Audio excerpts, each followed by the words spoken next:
Today is the one-year anniversary of the Crimson Typhoon disaster. Since it made landfall, nearly 500,000 homes in the 4 southeastern provinces have been destroyed. The statistical results of the second round of Forbidden Zone training are out. The 14 countries whose lords successfully survived have obtained trillions in mineral resources, nearly 100 new materials, and technological breakthroughs. The Forbidden Zone training will have a decisive impact on the global landscape. The third round of Forbidden Zone training is fast approaching. Mysterious forbidden zones, lord battles, things you would only see in video games, actually exist in this world. Our planet was invaded by a mysterious force. If a lord fails the Forbidden Zone trial, it brings a natural disaster upon their country. The Dragon Kingdom has already failed twice. We can't afford a third time. Entering the trial allows you to choose your country's historical civilization template. This determines your troop types and development path. But the Dragon Kingdom's historical records were severely damaged in World War I, leaving us with an incomplete understanding of our history. The first time, we chose the late Qing dynasty, thinking that fighting the world powers made us a strong nation. It resulted in a crushing defeat in less than a month. The second time, we chose the Western Jin dynasty, and it was an even bigger disaster. With so many great eras to choose from, why did we pick those two humiliating periods? We must make everyone take the choice of civilization template seriously. Sigh. The third round of the Forbidden Zone is about to begin. The whole country is preparing for war. No one is paying attention to me. Trainee Su Yang, you have been chosen as a lord. Please continue to develop in the Forbidden Zone and survive with your territory for as long as possible. I have been chosen. I finally have a chance to save the Dragon Kingdom. The remaining countries on Blue Star 68, the Forbidden Zone trial, will be broadcast live globally. If a lord dies, their bound country will suffer a natural disaster as punishment. The disaster's severity is tied to the number of days the lord survives. The Forbidden Zone tallies results every 7 days. The resources gathered by each lord will be multiplied by 100 and materialized in their respective countries. The first 7 days in the Forbidden Zone are a novice protection period. You will not be attacked as long as you stay within the safe zone. It is a shame no one from our province was chosen. Yeah, we all want to go to the Forbidden Zone and fight for the Dragon Kingdom. I wonder who the Forbidden Zone will choose this time. I hope it is one of the military talents we have trained. There is a good chance. After our last failure, we systematically trained nearly 10 million people. Besides the military, 60 million civilians also received basic Forbidden Zone education. If we only focus on survival and not resources, we have a very high chance of passing the trial this time. Yeah, no matter what. They absolutely cannot die in the Forbidden Zone. We can't withstand another natural disaster. Who is it? Who got chosen this time? Please let it be a soldier or a top scholar. I do not want to go through another doomsday like that. The odds of a top talent being chosen are too low. I just pray it is not someone old, weak, sick, or disabled. The Dragon Kingdom's participant is Su Yang. He looks like just a normal guy. It is not bad. At least he is a young man with all his limbs intact. If they had chosen an old bag of bones like me, we would be doomed. Everyone, pull yourselves together and cheer the young man on. I am sure he can feel our support. No matter what, we have to give him our full support. Undergrad at Daxia University. No special skills. No special background. He is as painfully average as it gets. The worst part is he took a medical leave last month, so he missed the basic Forbidden Zone education we rolled out. Why did they have to choose him? God is not giving us a chance. The candidate has been finalized. We only have one mission right now: to do everything in our power to help him. Give me a summary of the Forbidden Zone educational materials, under 1,000 words in 10 minutes. Get all the expert teams in here immediately. The fate of the Dragon Kingdom is in your hands. Move fast. Viewers, as we can see, contestant Su Yang has appeared on screen. His surroundings seem quite peculiar. Did I spawn in some kind of primeval forest? Welcome, Lord Su Yang. Affiliated civilization, Huaxia. Please choose your civilization template. Shang Dynasty, Western Zhou, Eastern Zhou Qin. You have a new message. The only ones who could message me at this time are the Dragon Kingdom officials. They actually used up their once-a-week communication opportunity right at the start. Comrade Su Yang, for the sake of all your compatriots in the Dragon Kingdom, please be sure to follow our advice. You are located in the heart of the swarm. It is the known most viewers. We can see that the officials have sent contestant Su Yang a condensed version of the Forbidden Zone materials, along with guidance on his template choice and development path. This strategy is the best one available so far. It utilizes a low-level, low-impact mechanic to avoid enemy attacks. As long as Su Yang follows the official plan step by step, we are definitely safe this time. Right as the hardest spawn point, the heart of the swarm will subject you to a Zerg siege at the slightest sign of development. The Dragon Kingdom currently cannot afford to take any risks. Playing it safe and surviving to the end is the best choice. Our country, a nation with 5,000 years of history, will absolutely not perish in this measly forbidden zone. How dare he? How dare he? This concerns the fate of the Dragon Kingdom. How dare he choose so recklessly? Who would have thought that such an ordinary student would dare disobey the orders of the top national brass? I choose the late Qing. He picked a dynasty no one has ever heard of. According to surviving records, the Qin dynasty dates back thousands of years. Their technological level must be appallingly low. It is bad enough he ignored orders and chose randomly, but he actually picked an ancient dynasty. But the Qin dynasty Su Yang chose is a cold weapon era from thousands of years ago. Its early game combat power is far too weak, combined with the fact that his spawn point is the heart of the swarm, where he will face the Zerg, who have the strongest early game combat power. The Dragon Kingdom has a very slim chance of surviving this. Based on the analysis of existing data, the military-industrial level of the Qin dynasty was still stuck in the Bronze Age. Even iron tools were not widely popularized. Its early-stage combat power is even worse than the Western Jin dynasty we chose last time. What kind of choice is this? Su Yang is a sinner for the ages. He wants to drag us all down to hell with him. The Bronze Age. I did not hear that wrong, did I? How the hell are we supposed to play this? This is the strongest early game Zerg. Bronze swords won't even be able to pierce their armor. How could this happen? We won't die even faster than the Western Jin run this time, will we? That disaster level will definitely destroy the Dragon Kingdom. Choosing Great Qin as my template, aside from my admiration for the first emperor and the ancestor of all dynasties, comes mainly from my own reasoning. This Forbidden Zone trial, the civilization development model, is quite similar to a real-time strategy game. My nearly 20,000 hours in Paradox games was not for nothing.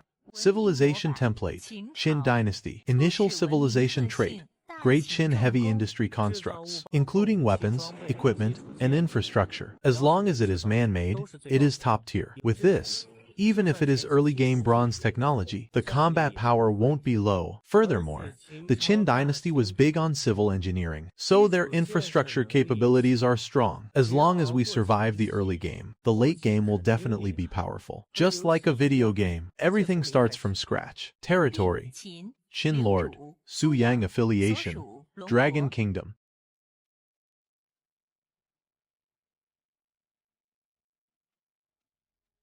This is not a mansion, it is a straight-up fortress. Mechanical structures controlled by steam technology. The Qin dynasty actually mastered steam technology. I can't wait to see what kind of soldiers a Qin dynasty like this can produce. Maybe our early game won't be weak at all. This is the starting base. The starting base from picking Western Jin last time was just a dilapidated wooden shack. But this looks like a fortress that only unlocks in the mid-game, building houses out of metal. Is this really a dynasty from thousands of years ago? The mechanical lock on that gate is probably on par with our modern technology, and the lock is steam-driven. Is not this technology only unlocked in the Steam Age? What is going on here? Could it be that the Qin dynasty's tech level is in the Bronze Age, and the starting base is built from different grades of bronze? The Qin dynasty is indeed in the Bronze Age, but their understanding and usage of bronze materials has reached the peak of perfection. Steam-driven means they have also reached the pinnacle in this field. So our start is actually pretty good. However, the starting troops likely can't break free from their era's limitations. Even though there is a pleasant surprise, our situation remains dire, and evasion strategy is still the optimal choice. Holy crap! What is this? A doomsday fortress. It is so cool. This is way better than that little wooden cabin from round 2. Barracks detected. Great Chin Heavy Industry Trait triggered. Armored Camp.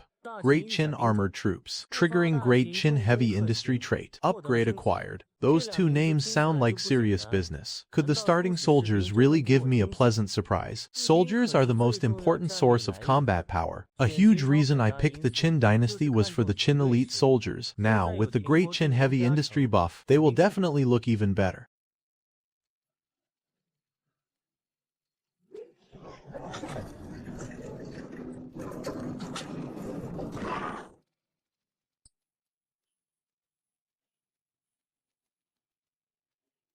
Armored Camp. Command points 1000 troop type, Great Qin Armored Elite Soldiers. Summoning time, 5 seconds. Does armor mean bronze armor?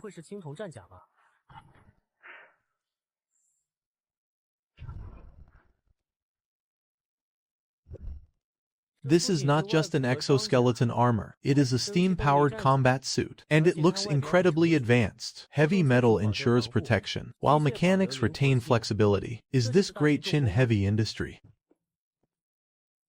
Greetings, Your Majesty. Even though I am not qualified yet to command an empire, I must have the ambition of becoming the first emperor, or even surpassing him. This bronze sword has a broad blade, almost twice the size of a normal bronze sword. The edge is razor sharp, and it is engraved with exquisite markings. The hilt even has a small steam device. This is practically a slaughterhouse weapon. Lord Wars are not about brute force. They require careful planning. Summon another armored elite soldier. Let us scout the safe zone. For resources, there are steam-powered mining machines, steam high-pressure pumps, liquid compressors for storage. There are solid resource warehouses and liquid resource warehouses. There are also military camps to go with the armored camps. For every armored elite soldier summoned, 1 unit of barrack capacity is used. Building a barrack costs no resources, but using it requires resources to maintain the armor. 1 unit of copper ore powers the armor for about 6 hours. Sustained movement outside of combat. Combat or high-speed movement will reduce the duration. Current resource count is 0. Heavy tech relies on steam, so energy consumption is high. The energy problem needs to be solved ASAP. Energy consists of concentrated water and fuel. As for water, the heart of the swarm jungle is rich in water resources, existing as underground rivers. With the steam high-pressure pump, I just need to find a high humidity area. Fuel resources will be harder. There are no ordinary trees here, so I can only look for minerals. There might be coal mines and food in the jungle. The jungle has abundant animal resources, but the Zerg are carnivores too. Hunting might result in encountering the Zerg. However, I can hold out on food. Mineral resources are urgently needed. Water resources are abundant in the safe zone. Biological activity detected, but no mineral resources. I knew there would not be any minerals. This is going to be trouble. This is an exoskeleton armor. This armor's craftsmanship is already better than modern tech. Unbelievable. It guarantees defense, while ensuring agility, and it is steam-powered. It perfectly mimics the wearer's movements. This exoskeleton tech is light years ahead of modern technology. Exoskeleton armor can significantly boost the starting soldier's combat power, making up for the Qin dynasty's weak early game. But the problem is, other civilizations' early troops just need to eat, while our armor requires fuel to operate. The heart of the swarm is resource poor, so the armor won't last 7 days. When the novice period ends, the Zerg will invade. The safe period is 7 days. You can scout the territory yourself. Why waste energy having soldiers explore? If he keeps burning through it like this, how will soldiers without powered armor fend off the Zerg swarm? The once-a-week communication chance has already been used. There is no way to influence his choices now. We can only leave it to fate. Su Yang has installed a steam water pump. This is our first resource gathering device. So cool. So freaking cool. The mechanical engineering is just too cool. Steam power is the GOAT. I really want an armored soldier's suit. No fuel resources were found in the safe zone. He is just wasting the armored soldier's energy for nothing. The best choice is to stop using energy. and quietly pass the 7-day novice protection period. Then summon all the soldiers at once to fight off the Zerg swarm.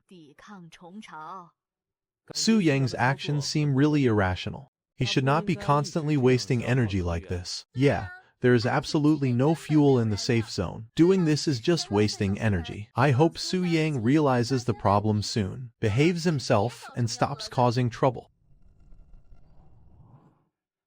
Holy shit. Holy shit. The armored camp is moving. He actually summoned more soldiers. What is going on? Is he crazy? The early game has novice protection. Why waste resources summoning soldiers? Why have so many soldiers stand around in the safe zone? Does he think the safe zone has some kind of warning? The Dragon Kingdom's contestant has left the safe zone. The 7-day novice protection period has ended. He is crazy. He is absolutely insane. Leaving the safe zone on the very first day. Does he want to get us all killed? Why would he do this? We are all going to die because of him. I do not want to die. Everyone calm down first. Maybe Su Yang has his own plan. From any perspective, giving up the 7-day safe period is incredibly stupid. It is a suicidal move. All our previous hopes have been dashed. How could he do this? Stay calm. Pass down my order. The whole country is to enter a level 2 disaster emergency response state. There are no mineral resources in the safe zone. Although leaving the safe zone is dangerous, it offers a chance to find resources and solve the energy crisis. It is worth the risk.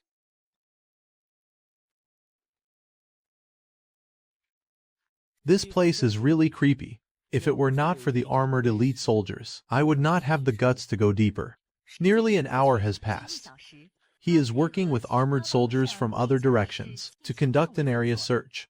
Early resource buildings can't be too far from the main base. To make defense easier, I have spent all my command points on summoning armored soldiers. If I do not find a mine, I am done for. Energy consumption is faster than I imagined. I need to speed up. Visibility is limited to 5 meters by the vegetation. Search efficiency is low. No good news from the other directions either.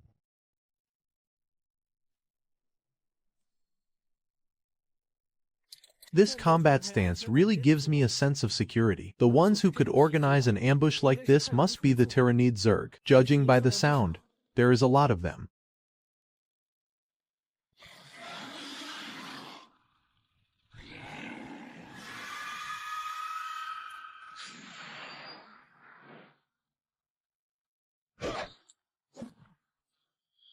Killed a level 1 Tyranid Spinebug. Command points plus 20. Global First Blood achieved. Achievement unlocked. First Blood command points plus 1000.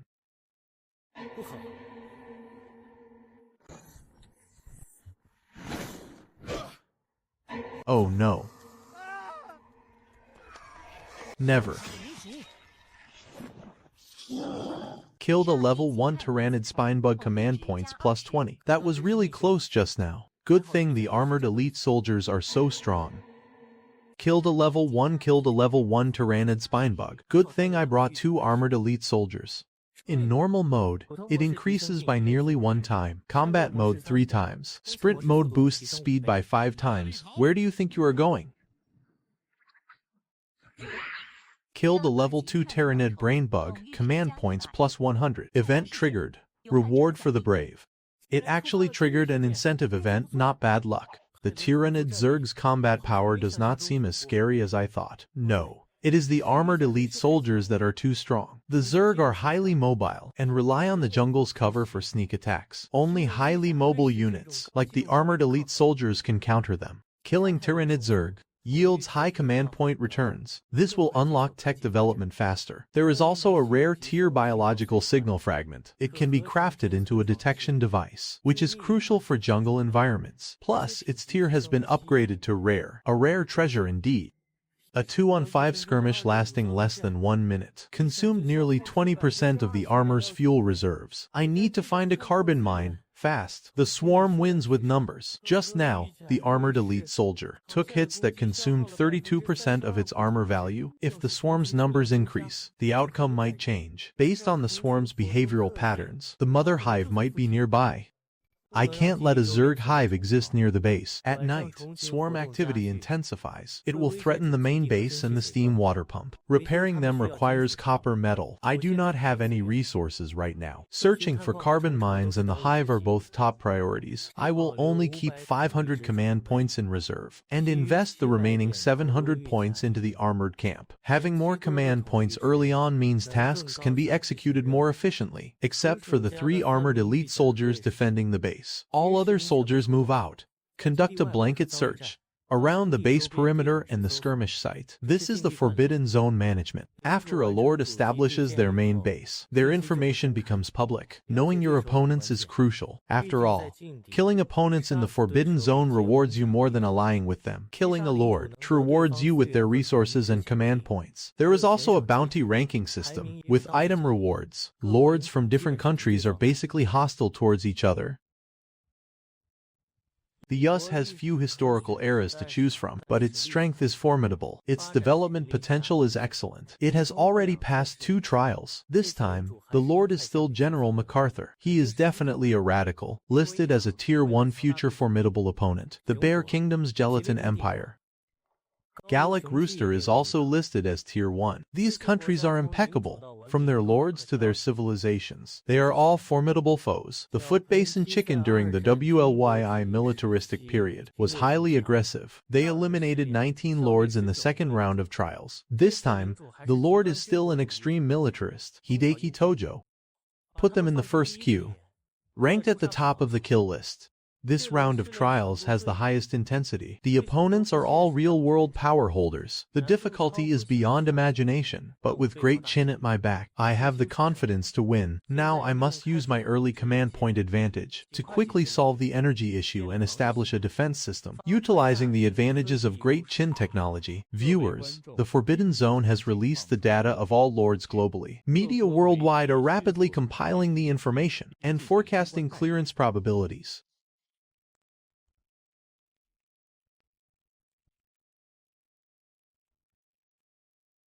This Forbidden Zone trial is rated as the highest quality and most competitive one yet. However, the Great Chin led by Su Yang has been rated by global media as the country in this Forbidden Zone with the lowest clearance rate.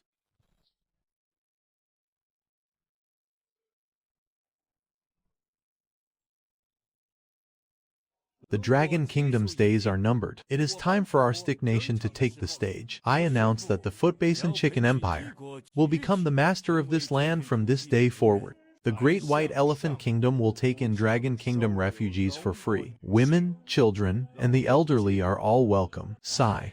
Su Yang's actions really are too radical. I do not even know how to argue against it. How can a Bronze Age civilization quickly defeat civilizations that are thousands of years ahead? Fools! The Foot Basin Chicken's 1,000 command points. You petty people watching us as a joke. My Dragon Kingdom will never fall. I believe Su Yang has his own considerations. His actions do not need your judgment. Although the Qin dynasty is ancient, its technology is not bad at all. Our soldiers all have exoskeleton armor. Fools! Those damn Dragon Kingdom people are about to die. Yet they still snatched the First Blood achievement. Our plan was to surpass the US and take the first place in the trial. These 1,000 command points are crucial for the early game. Do we have intel on their starting troops yet? What is the deal with this Qin dynasty? The Qin dynasty is an ancient country from thousands of years ago, and it seems they might have some connection to our Shanbei, but the specific details are still under investigation. The intel regarding the Dragon Kingdom's starting troops is very mixed. Some of it mentions technologies like exoskeleton armor, an ancient relic from thousands of years ago building exoskeleton armor, and out of bronze no less. I would rather believe that kid was born with superhuman strength and beat a Zerg to death himself. Next time, do not try to fool me with fake intel. Let us not fuss over a bunch of dead men walking. Order the entire army to stand by. Once the Dragon Kingdom is destroyed, we will land immediately and seize their territory. Taking the Dragon Kingdom's territory is the first step in our punishment. Thank goodness the plants in the jungle glow at night, so it has not made searching any harder. Still nothing. We have been searching for hours on end. The first batch of armored elite soldiers is almost out of fuel. They are averaging between 30% and 40%. The two protecting me have even dropped below 20%, and this is after conserving it. In a few more hours, the first batch will completely lose power. Soldiers without power will struggle to fight off the bugs. Even though I have reserves, the pressure is still huge. Finding carbon resources is just too hard. I definitely need to unlock carbon tech later. It is receiving a swarm signal. The Tyrannid Zerg has a highly differentiated social structure. It works similarly for bees. The queen is in the hive, responsible for reproduction and transmitting signals, producing offspring and differentiating them. The workers are responsible for foraging. The brain bugs are responsible for commanding and transmitting signals. This fragment must be a brain bug signaling organ. It is moving. This means we have entered the queen's signal coverage area. We can find the hive based on the signal fluctuations. Taking out the hive will eliminate the danger around the base, which is good for development. Plus, searching at night means the soldiers are dispersed, making them easy pickings for the swarm to defeat one by one. I must gather my forces and take the initiative. My lord, we have found a carbon mine. The hive is located beneath a carbon mine. You can search far and wide, only to find it right in front of you. Just when the soldier's energy is almost depleted, a carbon mine and a hive appear together. Solving the security and energy crises all hinges on this one battle. The hive only has one entrance. There is a Zerg squad of 5 outside. We will ambush them at the entrance. It is best to take out the squad stealthily first, then surround the entrance and attack. Slow down. Maintain stealth. My lord, there is still only one Zerg squad on the surface. Good thing they did not reinforce the surface. Proceed according to plan. Energy is right in front of us, but to get it, we have to get past this first.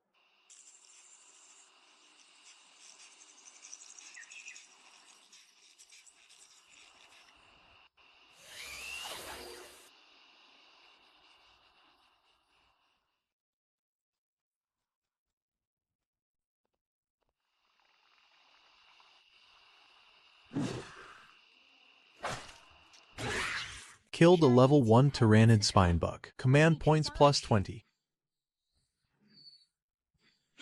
Killed a level 1 Tyrannid Spinebug. Fear points plus 20.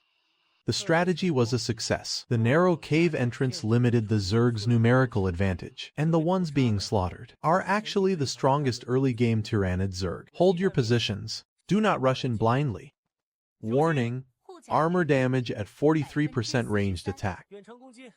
Everyone fall back from the entrance.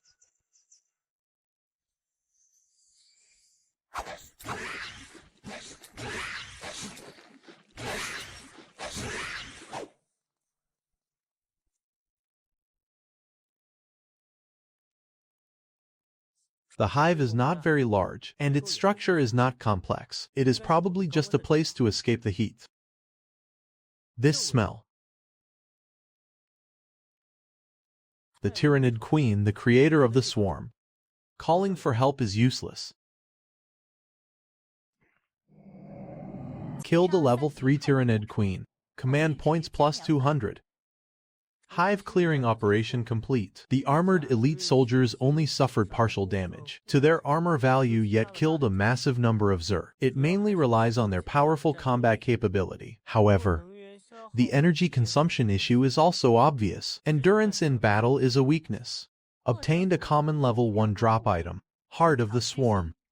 Targeted by the Tyrannid Zerg, the frequency of attacks on the territory will increase, but at least the energy problem is solved. Next, we will focus entirely on developing the base. Accelerate tech research and development. It is always a good thing to have, no matter when. Tech and territory development and troop enhancement are closely linked. Higher tech means better development and stronger strategies. Researching requires command points and takes time. Speeding up research means speeding up territory development. Abyssal Gaze.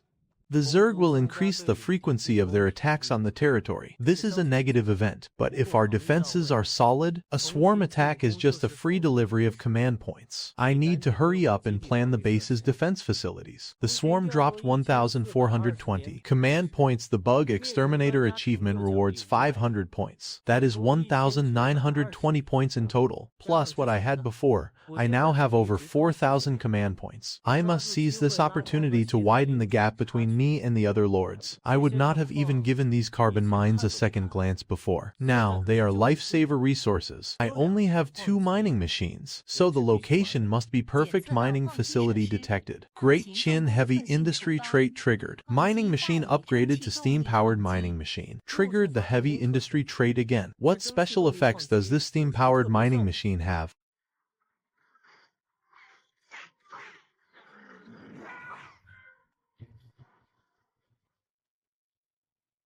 Just like the other upgraded buildings in the territory, bronze frame, steam-powered.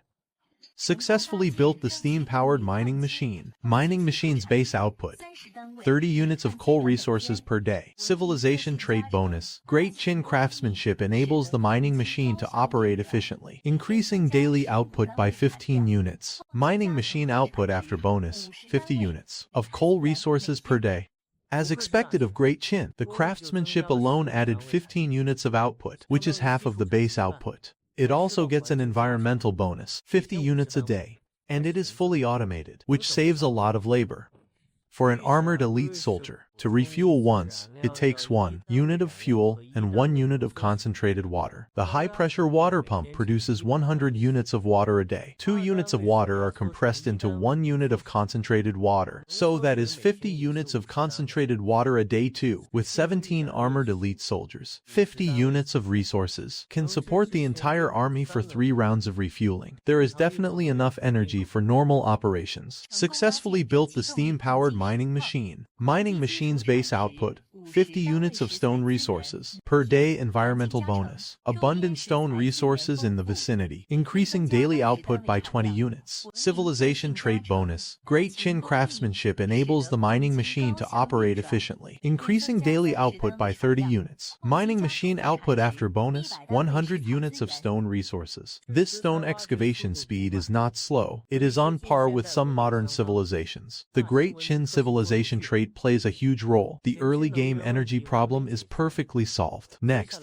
I will get the base's development on track. But given my situation, I have to assign guards for base defense. He broke the novice protection early and got marked by the Zerg, so I must plan the defense well. The distance between the two takes an armored elite soldier 10 minutes at normal walking speed, and 4 minutes at full speed. If we are attacked, it will still be hard to get there in time. Defending 2 locations early on takes too much energy. Moving is the best option. Many lords move after the novice protection period to choose a more suitable territory. By breaking protection early, I can choose a site early and stay ahead of the average player by building defense facilities. Each section of the wall is 3 meters high and 1 meter long, costing 1 unit of stone. Building a watchtower costs 5 units of stone. Based on current stone production, I can build 100 meters of wall a day. Enclosing a 25 by 25 square area is enough space for buildings. Enclosing a 50 by 50 meter square area with 4 watchtowers at the corners. In reality, the wall could be finished in a little over 2 days.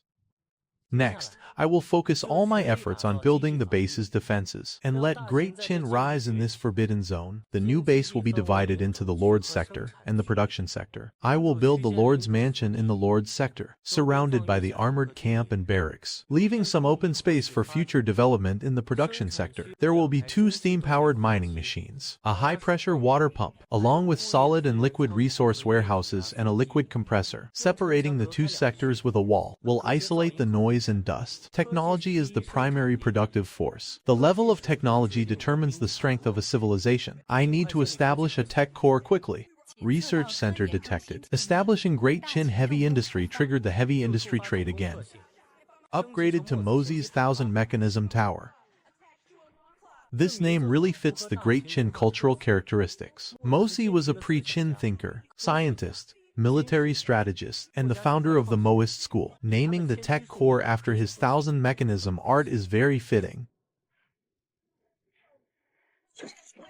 This tower is about 5 meters tall. The base is wide and thick. The metal device at the top rotates like a globe. The bronze body of the tower gleams with a bluish-gray luster. Like the armored elite soldiers, it runs on steam power. Before, I did not have fuel to power it, but now with high carbon mine output, supplying it won't be a problem. Aside from early game basic buildings and tech, everything else will have to be unlocked at the 1000 Mechanism Tower. In the panel center, the main base level is the main tech tree branch, and building levels are restricted by it. Right now, with a level 1 Lord's Mansion, I have built all I can. To upgrade buildings or unlock new ones, I must first upgrade the main base level. Below are 5 sub-branches. Resources corresponds to resource production facilities. Defense corresponds to defense facilities. Troops corresponds to troop buildings and soldiers. Tech corresponds to science and technology. The hero branch only unlocks at main base level 3. Once unlocked, I can summon hero units, which is crucial for the late game. The Hoxia civilization has many talents. Having them assist me will definitely be great. There is not much to upgrade at a level 1 main base. Most of the tech tree is grayed out. The troops and tech sections are worth a look. Troops are the source of early game combat power, so upgrading them is essential. Using the Heart of the Swarm item to shorten the research time, I can upgrade the soldiers in 5 hours. Improving steam conversion efficiency can reduce energy consumption. Endurance will increase from 6 hours to 9 hours, and mobility will also improve. However, it costs a lot of command points, so I will have to prioritize the upgrades. For the territory to develop, I need to upgrade the Lord's Mansion. The Lord's Hall is now open. During designated times, all lords can communicate with each other in the hall. The Lord's Hall is open. I wonder what the other lords will say. I have already unlocked 2 basic technologies and built a small defense tower. I am a bit short on resources over here, so development is a bit slow. I heard the Dragon Kingdom Lord left the safe zone on the first day. How are things now? You have not been wiped out by the Zerg already, have you? Thanks for your concern. Not only have I solved the energy problem, I have also cleared out a Zerg hive. I am preparing to upgrade my base. Forbidden Zone Tradition. Day 2 begins. The Lord's Hall is essentially a public chat room where we can exchange information. You can also choose to post anonymously or with your real name. It seems everyone is cautious. No one is speaking up. The more you say, the more mistakes you make. I announce that I am withdrawing from this trial. I forfeit all resources and withdraw from all conflicts. I hope some country will provide me with humanitarian aid. The first message is a real name withdrawal. In a struggle for supremacy, people rarely give up. Even if you announce your withdrawal, no one will necessarily take you in. Keeping a lord from another country is a hidden danger. Why is he giving up? As long as you safely extract me from my current area, I will give you all my command points. What area are you in? The heart of the swarm. That godforsaken place with me. No wonder you want to quit. A mere 1,000 command points is not worth me risking my life in the heart of the swarm. The queen's corpse must have dissolved by now. The Zerg I encountered were just lackeys. I thought the heart of the swarm was only famous because the first 2 lords were weak. Now it seems even civilizations like England and Spain fear it. They want to flee as soon as they encounter the Zerg. Why is my perception of them so different from theirs? It turns out Great Chin starting troops are just too strong. I won both battles easily. If I had any other troops, my aggressive strategy would have gotten me killed long ago. I must be cautious when facing the Zerg in the future. Strategic contempt, tactical respect. I also need to realize that Great Qin elite soldiers' combat power should be top tier. The Qin dynasty's early game is not weak, and its later development will be even stronger. Did not the Dragon Kingdom Lord get the First Blood achievement? Why has not the big shot said a word? I want to know where the Dragon Kingdom spawned. To dare break the novice protection on the very first day, is not that a bit too bold? Looks like I have been noticed after all. His spawn point must be pretty safe, right? Even daring to break novice protection with cold weapon soldiers. For sure, you do not expect a bunch of guys with swords to go chopping up orcs and Zerg. The more they underestimate me, the better. It gives me more opportunities and time to develop. If I shine too bright and get targeted, it will be trouble. Breaking novice protection is dangerous, but it also yields more resources and faster development. Since the Dragon Kingdom has not been wiped out, then relying on the command point rewards. Their development at this moment is likely ahead of everyone else's. Mr. Su Yang is a smart man. Everyone do not underestimate him. These two old foxes are afraid I will pose a threat to them. A few words and they change the wind direction in the hall, trying to get the other lords to target me. I can't beat them at playing politics in the Lord's Hall, but development is the key, as long as I develop fast enough and have enough combat power. So what if they team up? Great Qin's Iron Cavalry fears no alliances.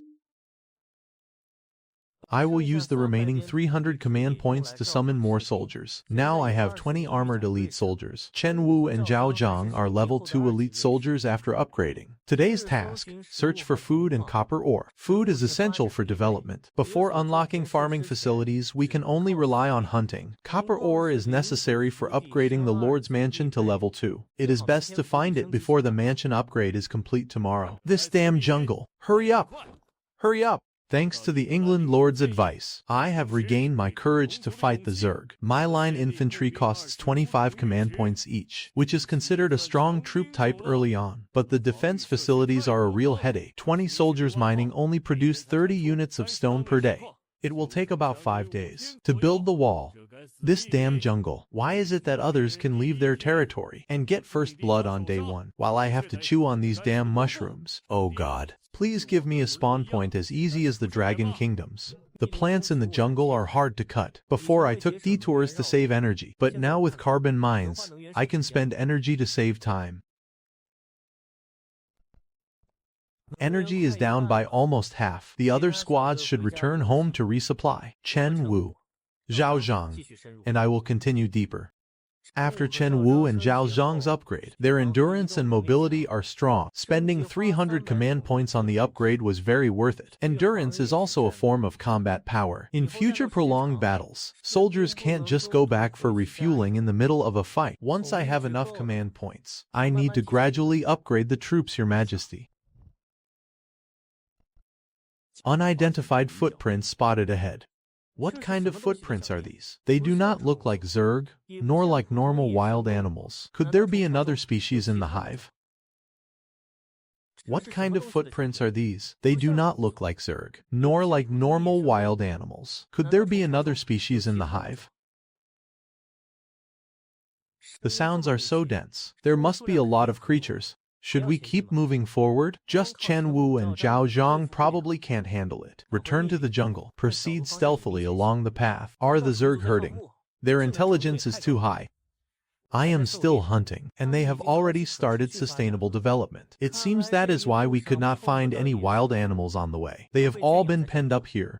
I must take down this ranch. Hunting yields very little today. If this continues, we will face a food crisis. Food affects the soldiers' combat readiness. Without farming skills early on, a stable food source is very important. If I take down this ranch and bring back the animals, I can start my own ranch. This is too far from the base, and the soldiers do not have enough energy to take down the ranch. I will need at least a squad of 10 level 2 armored elite soldiers. Upgrading 8 armored elite soldiers costs 2,400 command points. Looks like I need to hoard some command points first. Hello. Okay. My lord, hurry.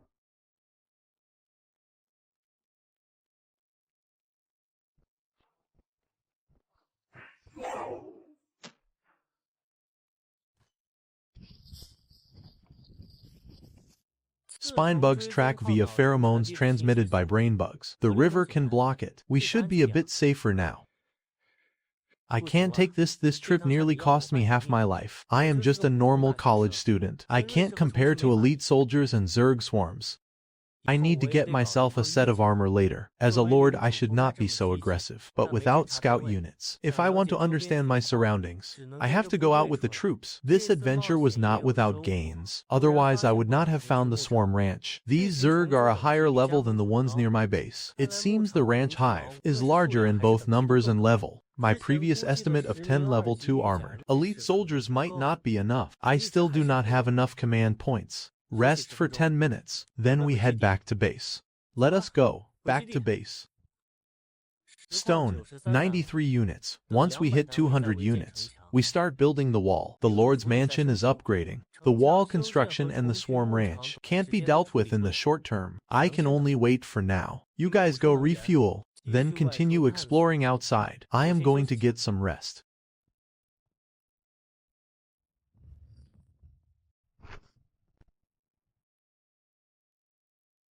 Welcome to the Dragon Kingdom's official Forbidden Zone trial livestream. I am sure everyone is just like Xiaoxiu, eager to know how Su Yang secured the first blood reward yesterday, eager to know the true combat power of the Qin Dynasty's starting troops, and eager to know the current development status of the base. Do not worry, everyone. All these questions will be answered as today's live broadcast begins. With the first blood command point reward, our territory's development will definitely be faster than others. Maybe we will really skyrocket this time and take first place in the trial. Forget all that. I just want to see the great Qin soldiers fight. Those suits of armor are just too cool. The stream is live. Welcome our great hero Su Yang. According to our analysis, Su Yang seems to have entered a deep sleep. What the hell are you analyzing? You can hear him snoring. Why is he sleeping in broad daylight? Is he here on vacation? Someone wake him up. After Su Yang claimed the first blood reward, we have new expectations for the combat power of the Qin Dynasty's starting troops. Today, we have gathered all available experts to analyze Great Qin's opening strategy. We hope to deduce Great Qin's civilization traits, which might help Su Yang at a critical moment.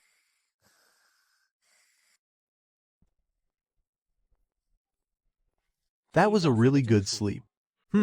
With our current carbon mine resource reserves, we can't support them exploring outside. I need to increase the mining machine's output. You can only place one mining machine per mineral vein. Until we find a new vein, I can only increase the machine's efficiency. Once the main base finishes upgrading tomorrow, I will see if there is a way. My lord, we had quite a haul today. Let us hear it. Your Majesty, after a day of exploring outside, our harvest is bountiful. In terms of food resources, the meat we got from the 2 expeditions is enough to feed us for 2 days, and if we stretch it, we can make it last for 3 days. Even though we can't secure the food from the Swarm Ranch just yet, we can still hold out for a while. As for the command points, we had 5 encounters with the Zerg today, plus the time Your Majesty achieved a flawless victory. Our 3-man squad arrangement is very effective. A typical Zerg squad has 5 to 6 bugs. If 2 elite soldiers fight them, they might get injured. If we send 4, it would reduce the number of squads and shrink our exploration range. After several battles, we have gained a total of 1,120 command points. Without achievement rewards and large-scale battles, relying on skirmishes to gain command points is indeed tough. I have also gathered some intel on the hives. Zerg squads are spawned by the Queen. The presence of a squad means there is a hive nearby. Based on the frequency and locations of our encounters, I estimate there are 2 more hives around the base, and I have roughly pinpointed their directions. We must destroy the hives. I will lead the troops out first thing tomorrow morning. I know the ruins in the Forbidden Zone are scattered randomly. If a lord stumbles upon one, it triggers a ruin quest. Completing it rewards relics, which can unlock weapons, supplies, etc. However, ruin quests are generally highly difficult, and relic drops are unrelated to the quest difficulty. Some lords risk their lives to complete a quest, only to get poor rewards, at least early on, before the base is secure. I do not plan on touching them. Overall, today's haul was good. Food, command points, and we even found a ranch and ruins. It is a pity we did not find any leads on copper ore. This will affect our subsequent upgrade progress. Our exploration range is currently small. The armored elite soldiers have limited energy, and they are combat troops, not very suited for scouting. It would be great if we could unlock a scout unit. Your Majesty, please enjoy your meal. You guys even managed to find fragrant leaves. True descendants of Yan and Huang indeed. Tomorrow morning, we will head to the second spot in this direction first. And alarm signal. So many bugs. Everyone on high alert. Prioritize protecting the mine. Prioritize protecting the mine. Damn it. Close it, close it. Close it. Oh no, the door is stuck. This bug could chop my head off with one strike. 2 lifetimes of experience tell me I can't run. I will just get chased down and killed. I have to intimidate it and make it fear me.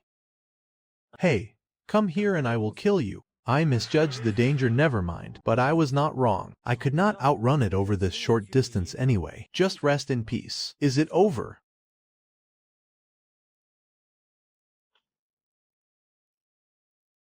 Your subordinate is late to the rescue. It is nothing. Just a few insignificant bugs. The mining machine. Prioritize protecting the mining machine. Every other facility can stop working, but the mining machine cannot. Minerals are the fuel for our soldiers. If it stops, we lose our combat power, and we currently have no way to repair it. We must hold the line offensive stance. Yes, sir. A level 1 armored elite soldier can handle 2 spine bugs without taking damage, but when surrounded by 5 or more spine bugs, they can only switch to a defensive stance, and a defensive stance can only withstand 4 spine bugs at most. The cheap shots from the spitter bugs outside the arena are putting the defending elite soldiers in a desperate situation. Their armor is heavily damaged, and some are on the verge of breaking.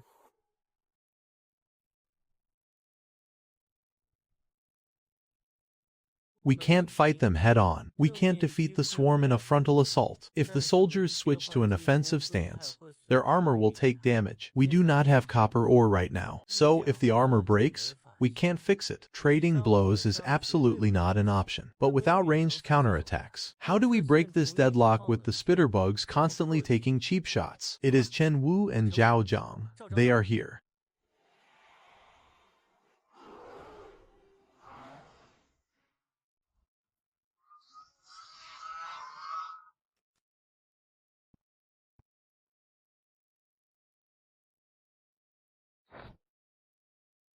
Full-scale attack.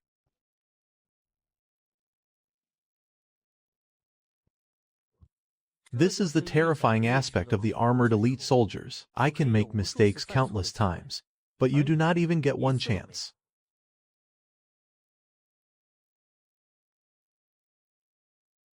The Zerg actually launched a full-scale invasion. If it were any other Lord starting troops, they would have probably fallen to the first wave.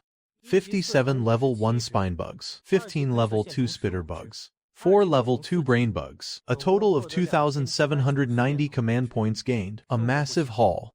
However, the problems with our territory have also been exposed. The wall needs to be built ASAP. We will have enough stone reserves by noon tomorrow. Also, the troops lack ranged attack methods. I will have to see what troop types the level 2 barracks unlock after the base upgrade. Carbon mining machine efficiency is reduced by 40%. Stone mining machine efficiency is reduced by 50%. Repairs will require copper ore resources. The armor of the defending elite soldiers also needs copper ore for repairs. I must get my hands on copper ore as soon as possible. Right. I can trade for it in the Lord's Hall.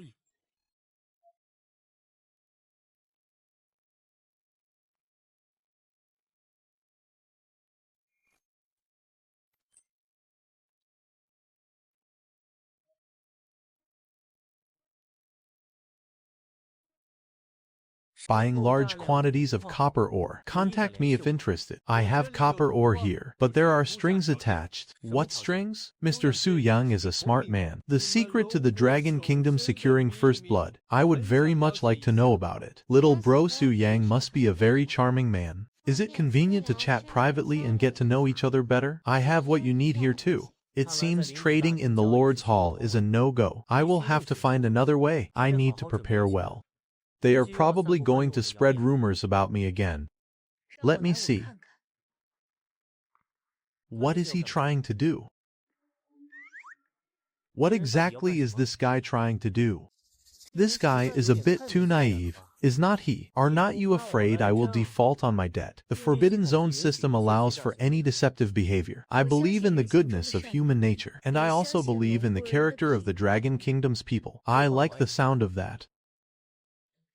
So you see, you won't lose out by trading with me. Spending half a day to establish a good relationship with the Dragon Kingdom is worth it. Being able to secure the First Blood achievement means the Qin dynasty must have its strong points. 60 command points. Is this a typo? In the early game when development is needed most, giving away 600 command points. Does not his territory need development? This is half the starting command points of an average lord. The low-stakes trade is complete. This is a good thing. Everyone should be happy. I wonder how many command points Mr. Su Yang spent. I hope he was not too stingy and lose face for our greater East Asia. The Dragon Kingdom and the Gelatin Empire are no longer a threat. Exactly, their development will definitely be affected. How is this possible? A country that was just scammed by me actually became the first to unlock a level 2 base. Fools. Not only did they steal the first blood achievement, they also stole the base unlock achievement. The Dragon Kingdom cannot wait any longer. For His Majesty the Emperor, break the novice protection. They just traded away resources and yet were the first to unlock a level 2 base. My gamble paid off. I chose an ally with potential. However, having to trade even for copper ore means the Dragon Kingdom's late-game development might lack momentum. Su Yang bro, you know our friendship. The copper ore in my territory was prepared just for you. Oh God. I want to go to the Dragon Kingdom spawn point too. These damn bugs and plants are driving me crazy. The exterior has become imposing, but what is important are the upgrade rewards. The Civilization Origin achievement granted 2,000 command points, directly offsetting the cost of buying the copper ore, with 4,400 points to spare. I also got 2 extra steam mining machines and 1 steam water pump. This will increase resource acquisition speed. The crossbow tower can scout and shoot from a distance. And there are so many new technologies to unlock. The level 2 armored camp unlocks Great Chin armored crossbowmen, making up for our lack of ranged attacks. Upgrading the main base yields huge benefits. As for the external situation, the 2 hives I will wait until the copper ore arrives. Repair the armor, then split the troops to take them out. The swarm ranch and the ruins are not urgent for now. Regarding copper ore, I need to prioritize unlocking the metal detector to find copper mines as for base defense. Once we have enough stone this afternoon, we will start building the wall. Wall upgrades and defense towers can wait. With the level 2 Lord's Mansion unlocked, opportunities for development are here, but every step must be calculated. I can't afford to waste resources. Upgrading the 1000 Mechanism Tower requires copper ore. Unlocking the metal detector requires command points and time. Facility upgrades also require copper ore. Upgrading the armored camp requires a massive amount of copper ore and command points. What I lack most right now is copper ore. First, I will upgrade the 1000 Mechanism Tower and research metal detection tech. Then, I will upgrade the armored camp to unlock the crossbowmen to increase production speed. Finally, I will work on base defenses. Now I just have to wait for the copper ore to arrive. It is finally here. The copper ore from the Gelatin Empire. You two each take a 6-man squad and head to the hive locations we predicted last night. Make the Zerg pay. All right. All production units resume full-speed operation.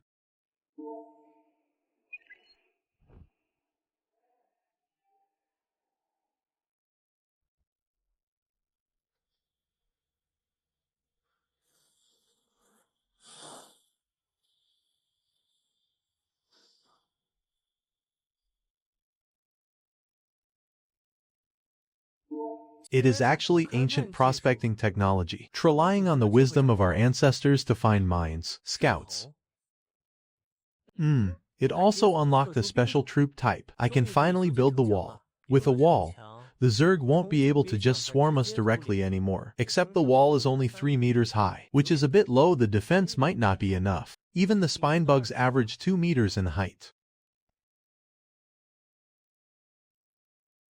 As expected of the Great Wall, a miracle of our ancestors, the top width has increased to 2 meters, and there are parapets, crenels, and loopholes. The watchtowers have also been upgraded to watch pavilions. This defensive power is vastly superior to normal walls. Magnificent and grand, towering like a mountain. This is what Great Chin's wall should look like. The first emperor built the Great Wall. It was a burden on his generation, but a blessing for millennia to come. The wall is up. Total length is 200 meters, dividing the territory into the Lord's sector and the production sector. According to the plan, there is still a lot of empty space. I should not need to expand before reaching a level 3 base. I also have 2 mining machines and a high-pressure water pump left to build. I need to find new mineral veins. This shallow mineral vein relocation tech, I will worry about it after I find copper ore. Now I just have to wait for England's 50 units of copper ore to unlock. The crossbowmen and scouts.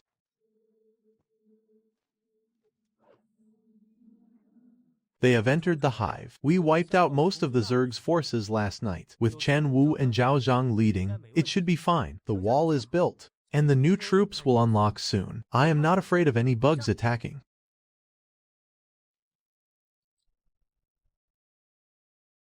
The event escalated.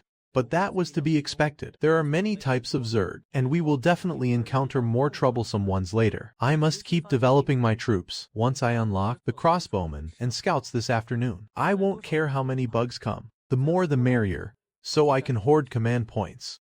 Who would have thought? Su Yang has claimed 2 milestone achievements in a row. If he had chosen the late Qing, he would still be mining rocks right now. The Qin dynasty is too powerful. Generals, upgrading first might not necessarily be a good thing. Su Yang has constantly been exploring outward, neglecting base defense. Building a wall early on is a massive project. The Qin dynasty's productivity is low. There is no way he could have finished building it today. Upgrading to a level 2 main base increases the likelihood of a Zerg attack. Without a wall to block them, he might not survive tonight. I think you are being too pessimistic. Great Qin's strength has already given us many surprises. Its technological level and troop strength are at least comparable to medieval civilizations. With their productivity, the wall is likely already built. Su Yang may seem reckless, but he actually has a clear plan. He must have considered defending against the Zerg before upgrading. Even if the wall is built, there is still a problem. All civilizations build standard stone walls, which are very primitive. A 3-meter height will struggle against the Zerg. Now that the Zerg attacks will be fiercer. A level 1 wall won't be able to hold off a large-scale swarm. He has a wall. Su Yang went inside the wall. He is not a reckless person. Wait. This is a level 1 wall. Why is it so grand? Civilization traits. Su Yang triggered a Great Qin civilization trait. If a chosen civilization has made outstanding contributions in a certain area, when the territory develops to the corresponding stage, it will trigger a civilization trait and receive a bonus. This wall's design is based on the ancient Great Wall. If our ancestors had not built the Great Wall, this trait would not have been triggered today. Su Yang has restored our ancestors' lifeblood. With this wall, the Zerg can forget about getting in. This seemingly beautiful jungle hides unknown dangers. The Zerg's attack direction is uncertain. This defensive setup should be able to handle it. Mobile forces at the southwest and northeast watch pavilions. Immediately deploy to the south and east walls to defend.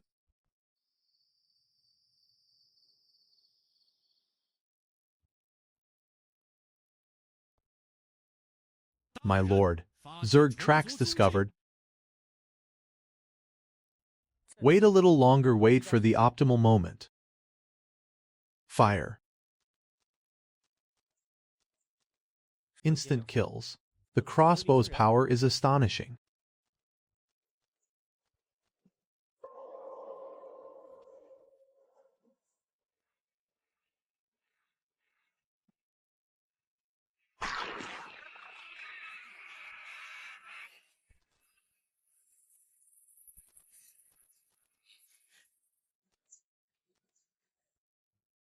The crossbowman's lethality is truly terrifying. One more volley and the Zerg attack will crumble. The Zerg's ranged attack units are here. Take cover.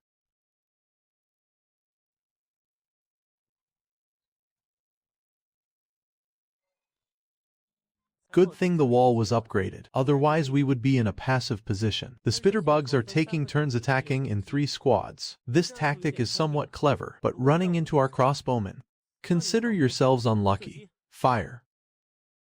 These loopholes truly showcase our ancestors' wisdom. Not only do they block enemy fire, but they also make it easy for the crossbowmen to shoot. The battle has entered its final stage. Chen Wu, Zhao Zhang.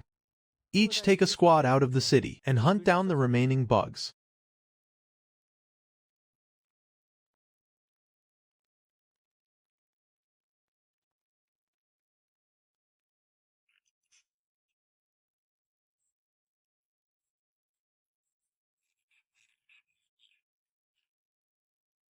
Command points. 6,781. One defensive battle yielded over 6,000 command points. That is 6 times more than what most lords have. The combination of a level 2 base and Abyssal Gaze is amazing. Abyssal Gaze is practically a positive buff. First, I will research shallow mineral vein relocation tech. It is suitable for centralized defense in the early game.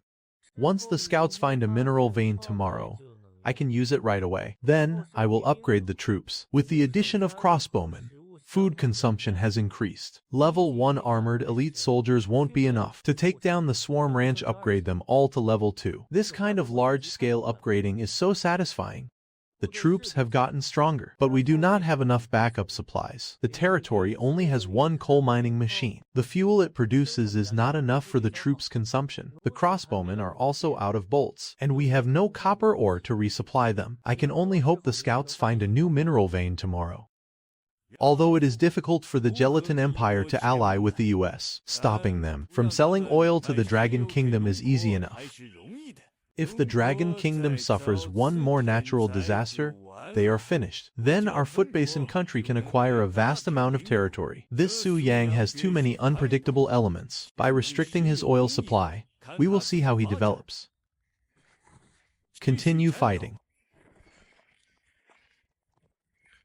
The spirit of Bushido, the civilization trait of our Foot Basin country, keeps our soldiers at high combat power at all times. The #1 spot in this exploration ranking is definitely ours. If the Afghan country finds oil, our America stands to benefit the most. Once the oil is here, my military factories can start running. Both top spots in the rankings will be mine.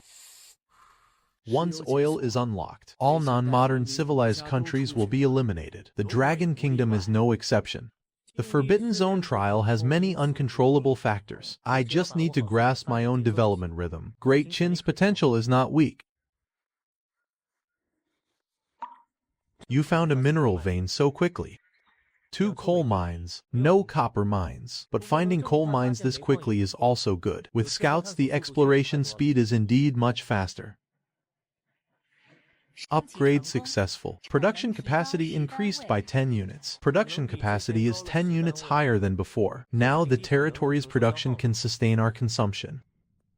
The distance they explored is twice my previous maximum distance. We still have not found copper ore after going this far. The heart of the swarm is resource poor, and copper ore reserves are low anyway. Is our luck so bad that there is no copper ore in this entire region? If we can't find any, the base's development will stagnate. I should not worry about things that have not happened yet. I will focus on the present. The top priority is taking down the swarm ranch and solving the food problem. With the new troops joining, our food is almost gone. If we do not take it down today, the territory will face a food crisis. The armored elite soldiers have all been upgraded to level 2, and we have the crossbowman unit. The offensive army is fully equipped. All we lack now is energy and crossbowman ammo. With 2 mining machines working simultaneously, we will be able to refuel the soldiers by noon. But the crossbowman's ammo is hard to solve. Half of the crossbowmen are out of ammo. I can only distribute it evenly for now, and have the 10 crossbowmen with sufficient bolts join the expedition. What do we do about ammo after taking down the swarm ranch? Should I ask Gelatin to buy copper ore? Right now, he is probably busy allying with the Afghan country. Found more coal copper ore. Massive mudslides have occurred in Jiangdong province. Several newly built roads have collapsed. Rescue convoys are blocked due to resource transportation issues. Multiple power plants in Donghai province have shut down, causing large-scale power outages. Food reserves are critically low. The typhoon has impacted crop production across the entire country. We are utilizing airdrops to deliver supplies to the 4 southeastern provinces. The impact of the natural disaster continues. The Dragon Kingdom is truly struggling right now. How much longer until the Forbidden Zone broadcast ends? The Eastern Ying naval fleet has gathered off our southeast coast. They are just waiting for us to collapse from the natural disaster, under the guise of seeking territory. But the Dragon Kingdom is currently powerless to start a war. Everyone gather in the conference room. We will deal with this matter after the broadcast ends. These newly unlocked Great Qin armored crossbowmen look fierce. There are already 4 mining machines. The territory's development is on track. It seems they withstood the Zerg offensive yesterday. They have to survive the massive swarm attack in 3 days, and they need to secure a rank in the Lord rankings. Keep it up, kid. Copper ore finally appeared. The problems hindering the territory's development can all be solved now. Even though copper ore output is higher than coal, this is a major breakthrough. From now on, we won't have to worry about crossbowmen ammo and facility upgrades.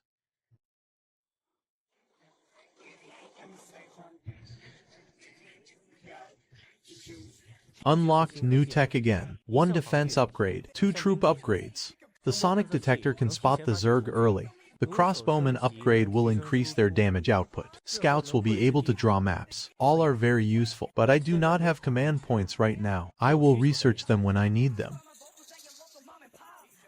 The Swarm Ranch is a strategic Zerg point. After the last scouting mission, the situation might be even more desperate. I have to lay out the tactics myself. Deploying almost my entire force at this time is very dangerous. But to get first place in exploration, I have to take the risk. The decryption card for taking first place can reduce the risk of ruin quests. Getting ruin rewards early is the only way to maintain my lead.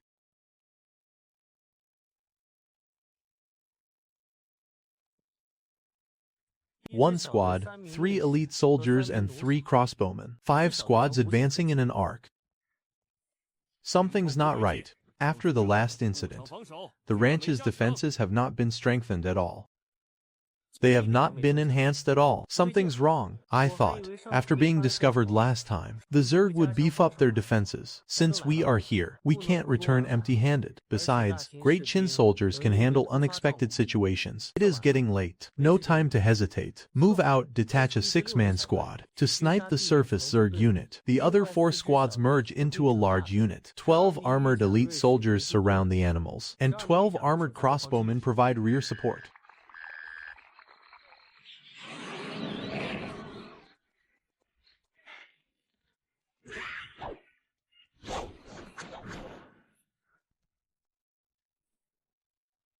The brain bug sent a signal. Why is there no movement? From inside the hive, not a single bug. It is impossible that they all died outside the base. When things are abnormal, there must be a demon. Scouts, prepare to enter the cave to investigate. Your Majesty, there is something underground.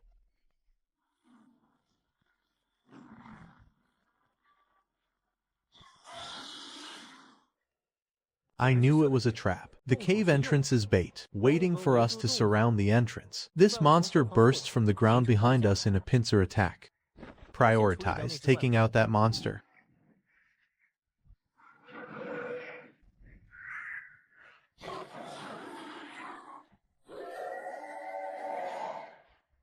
Retreat, we can't be surrounded.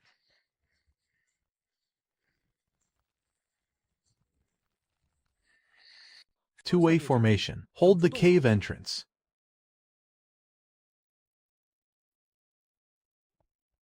You must hold the cave entrance to the death.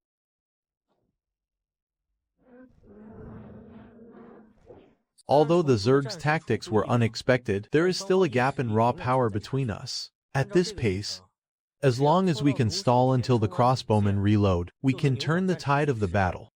But the biggest variable right now is that giant lizard-like monster. Its appearance will definitely put immense pressure on our defenses. When the third wave of Zerg arrives, our forces will be further divided, while the Zerg's numbers will increase. If this continues, the situation will become increasingly dire. We must first eliminate the biggest variable on the battlefield. Chen Wu Zhaojiang. Wipe them out. Yes, sir.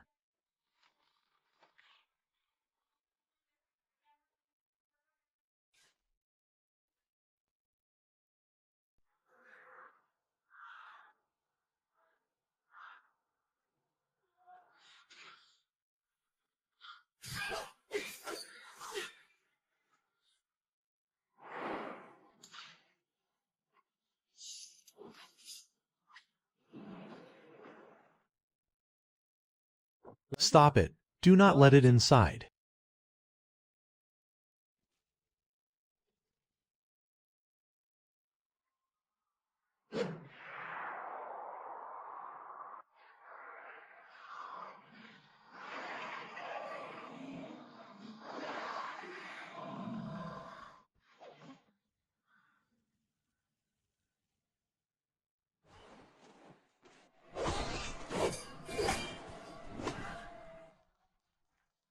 We are short on manpower at the front line. Split half the crossbowmen to fill the gap.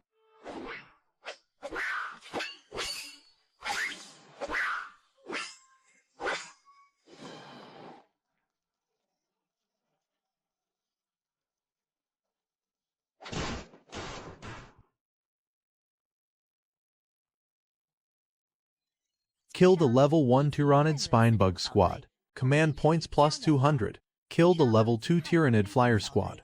Command points plus 300. Killed a level 3 Venom Fang Lizard. Command points plus 300. Killed a level 2 Mutated Bone Lizard. Command points plus 200.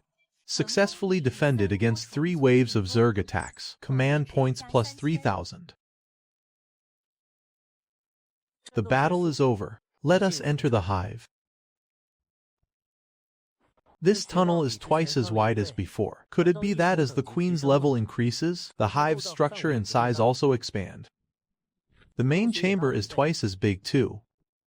This queen is a size larger than before, and it has dark purple markings. These might be the eggs of a giant burrowing bug. When the queen upgrades, it can lay more eggs and breed new Zerg species. The hive's range also expands. This pattern. Are the Zerg also developing and expanding their territory? Are humans the only participants in the Forbidden Zone trial? Kill it.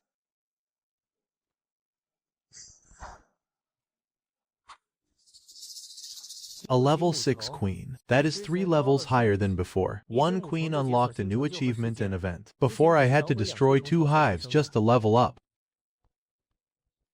This is the skull of that giant burrowing bug.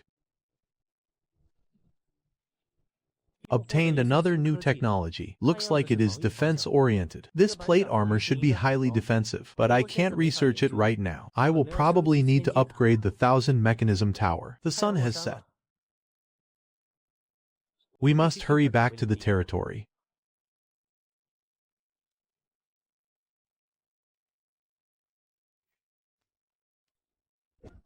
Abyssal Gaze has reached level 3.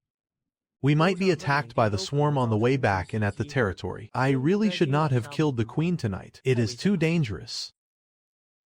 Prepare the defenses first. The swarm could attack at any moment. These sheep are enough to feed us for a month. The food problem is solved. Although this battle was perilous, the rewards were abundant. Let us check the command points first. Kills yielded 3,960 points, plus the 2,000 point achievement reward. That is 5,960 points in total. It is a bit less than the last hive defense, but this was just one hive. It shows that a level 6 queen's hive is of a higher tier. Next are the items. Obtain 2 rare tier items.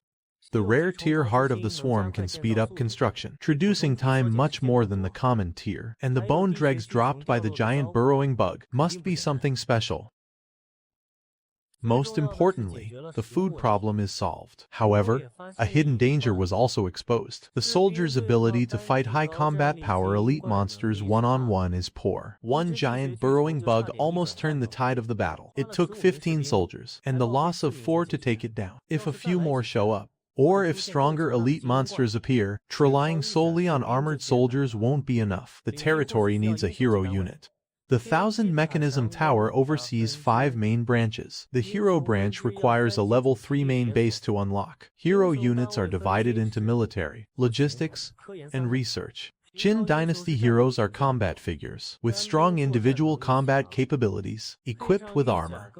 They will be even more formidable. With Abyssal Gaze at level 3, the Zerg offensive will include elite units. I must summon them, but a hero unit requires upgrading to a level 3 main base first. The upgrade requirements for a level 3 main base are much stricter than level 2. Besides command points, it also requires coal, copper ore, and stone resources. Current coal reserves, 32 units. Production capacity, 110 units per day. Soldiers defend at night and are inactive during the day. Net daily output, 50 units. By the night of the 6th day I can gather 100 units. I won't send soldiers out for the next 2 days. Not only will this save coal, but since the nearby swarm has been heavily damaged, the returns from exploring are low. Defending instead will yield enough command points. Stone resources. Current reserves, 132 units production capacity, 100 units per day. I will have enough collected by noon tomorrow. The key is copper ore resources. Reserves, 13 units production capacity, 50 units per day. Ideally, I could gather 100 units by the night of the 6th day, but practically, it is impossible. Defending against the swarm requires building 4 crossbow towers, costing 40 units. Copper mines also require 2 units per day for maintenance. Crossbowman bolt resupply requires at least 40 units. Facility and armor maintenance might take 10 units. I must upgrade the copper mining machine.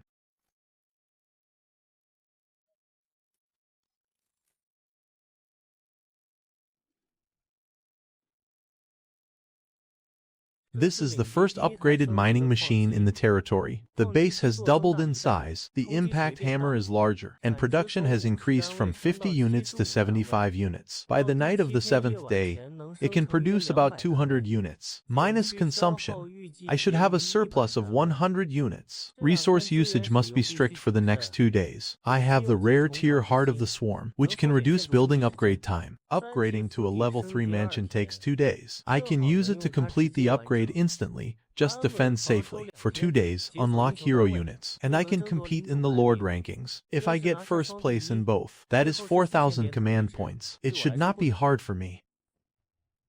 Early game ranking rewards are important. Every lord wants to seize this opportunity. That is why everyone is speaking cautiously now. These 2 system rankings have brought the competition into the open. They thought the Zerg only relied on numbers. This size really shocked them.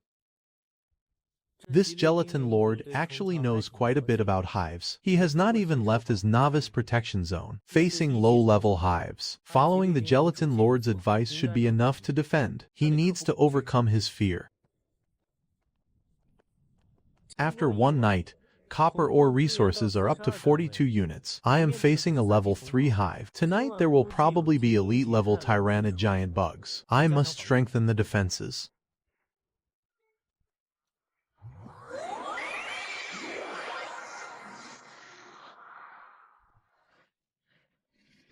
Before hero units are available, I have to rely on crossbow towers to deal with the Tyrannid giant bugs. Sending out armored squads is too risky, and it would weaken defenses in other areas.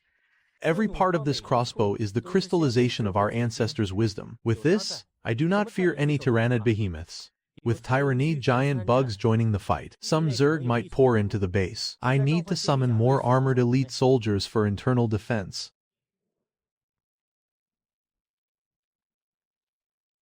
Base defenses and personnel deployment are complete. Now I just wait for nightfall.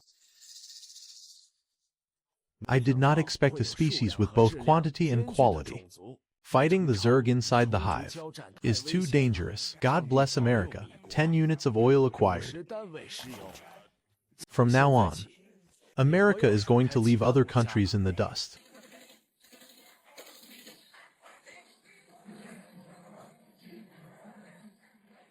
Long live the Emperor.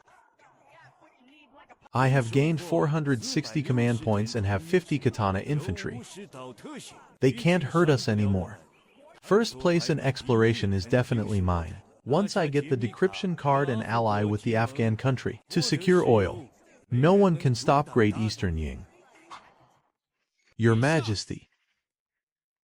Note the location of the mineral vein. If we secure first place in development, we can use the rewarded mining machine there. There are many factors influencing the development ranking, but we must strive for the first place reward.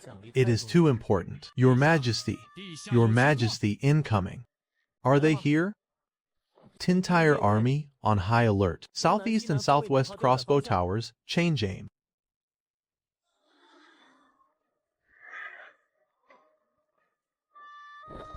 Fire. Southeast and southwest mobile forces reinforce the north wall.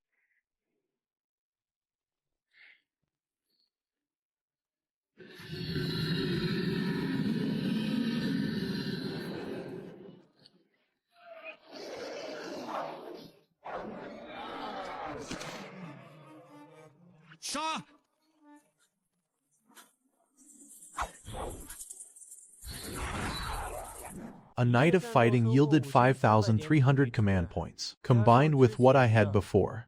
I now have 8,660 points. With so many command points, I can further strengthen the army.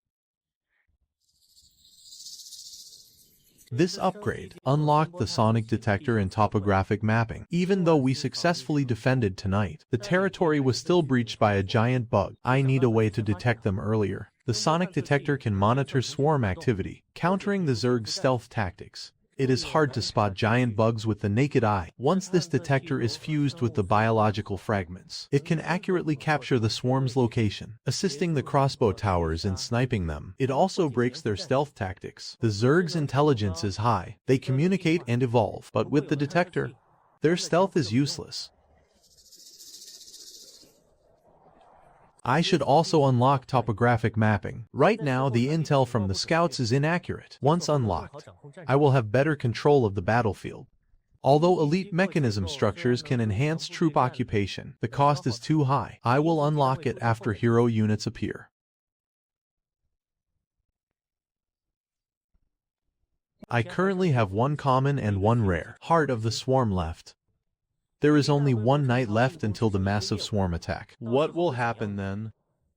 Spend 10 units of copper ore to build the sonic detector.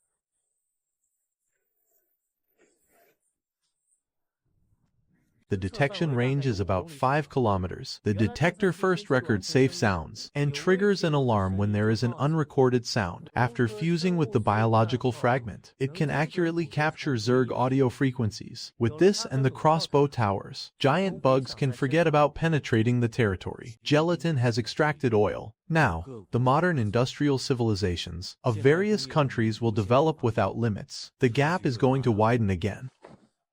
I was hoping Su Yang would secure a rank, but now the Qin dynasty's technological shortcomings are exposed. How will he compete against America in the future? This is unexpected. I did not expect this battle to end so quickly. Compared to the previous day, the swarm scale is much smaller. There are still 2 giant bugs leading the charge, but the number of spine bugs and brain bugs is much smaller. The moment the giant bugs were detected, we synced the information. Giant bugs appearing in the northwest. Received.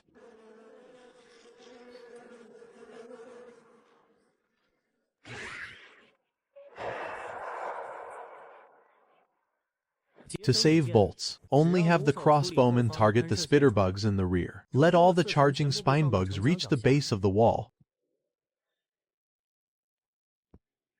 and have the armored elite soldiers dispatch them. This battle brought the territory 3,800 command points. Currently, my command points are up to 10,860. I will distribute them after summoning the hero unit. I also got a giant fang bone. It is a giant bug drop. I am sure I can unlock research for it later. Now, aside from copper ore, all conditions for upgrading to a level 3 main base are met. Based on my conservation strategy, I will meet the copper ore target by tomorrow afternoon. It is only a matter of time before I summon a hero unit. A distant relative is not as good as a near neighbor. The Spanish lord is a college student. One more ally means more information. His civilization also has potential. If this information is true, this person broke novice protection early in the heart of the swarm. Their civilization has troops capable of fighting the Zerg head-on in the early game. Even I would not dare be so bold. American troops would suffer heavy casualties. Fighting the Zerg in the jungle early on, this person is bold. And their civilization has strong combat power. They will definitely be a major threat in the future. Who could it be? Which civilization? These hidden enemies are the most troublesome. The information is true. They likely have top-tier early-game troops. The heart of the swarm offers rich rewards. If they figure out a way to exterminate the Zerg, my first place in exploration will be in jeopardy. Which country is it? The Bear Kingdom, the Eagle Kingdom. This competition is too fierce. Continue exploring outward. Do not return before sunset.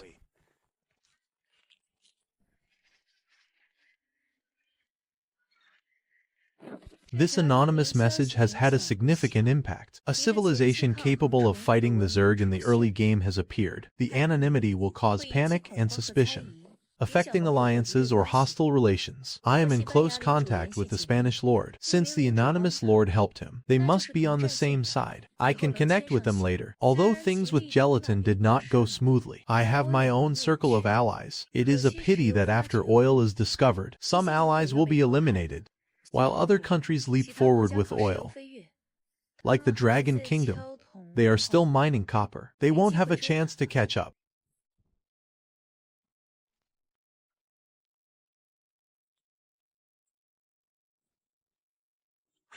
Let them judge if the message is true or false. I have to put my all into base defense. I will be able to build a level 3 main base by evening, summon a hero unit, and boost my territory's power.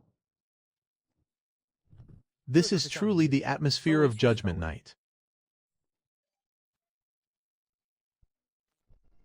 Upgrade.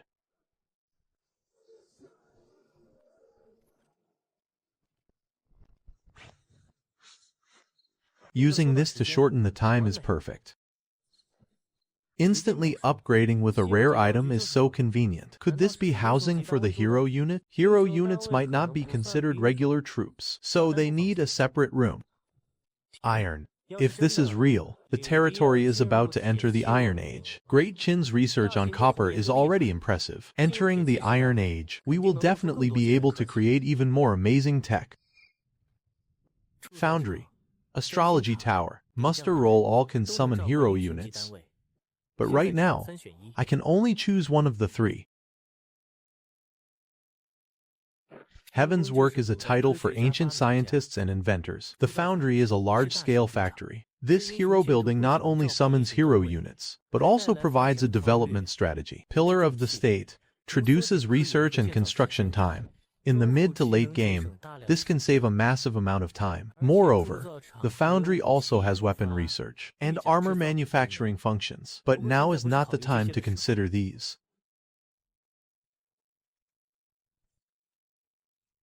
The Astrology Tower corresponds to resource acquisition. It can predict information about special resources and improve resource quality. This effect is also very powerful. If I did not need combat power right now, it would be a really tough choice: conquer the world. This strategy increases command points gained from kills. Simple and brutal. It can greatly improve the efficiency of acquiring command points early on. Lead the army in battle. Heaven's Work provides equipment, and Kizuo increases resources. Combining these three can turn Great Qin into a conquest machine. According to Scout Intel, there will be new powerful Zerg units in tonight's swarm. Heaven's Work and Kizuo lean towards logistics and development. Only the general's quarters can provide immediate combat power, like the level 3 Lord's Mansion. The exterior of the general's quarters is made of copper and iron. It uses twice as much iron as the armored camp. I wonder what kind of general will be summoned. Li Xin, Meng Tian. It is actually these two famous Qin generals. Li Xin, the command points required to summon him. I have just enough.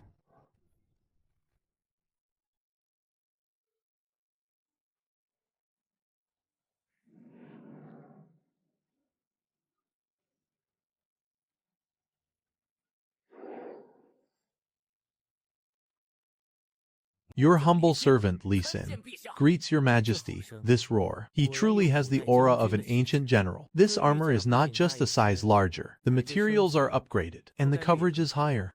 The steam-powered device has also been improved, as expected of a hero unit. General, do you know your mission? To expand the territory, to vanquish the barbarians, to restore Great Qin's glory. Armor, weapons, general skills, as well as energy and maintenance consumption. It is indeed more complex than standard units. A general unit's individual combat power and team buffs are incredibly strong. General, let us arrange the units first. We currently have 50 soldiers, 30 level 2 armored elite soldiers, 20 Great Qin armored crossbowmen. General Lai, you will act as the mobile support unit. I accept my orders. The swarm is coming.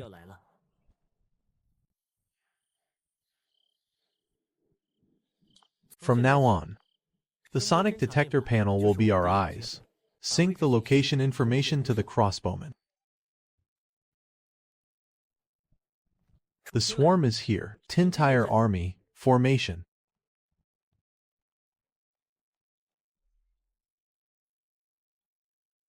A full 6 giant bugs. I did not expect the offensive on Judgment Night to be this much stronger. The past few days there were at most 2 giant bugs, and now 6 are appearing all at once. Only 2 crossbow towers on one wall can fire on the giant bugs. Factoring in the reload time, we can stop 4 giant bugs at most. This means that 2 giant bugs will definitely break through the defenses and enter the territory. Tonight, the soldiers must fight on 2 fronts, or even 3 fronts. Now it all depends on Lik Sin's combat power. Can he quickly eliminate the intruding giant bugs? Only by quickly killing the giant bugs and blocking the breach can we prevent more bugs from entering the territory and dividing our forces, barring any accidents. The direction of tonight's battle will depend on the performance of both sides' elite units.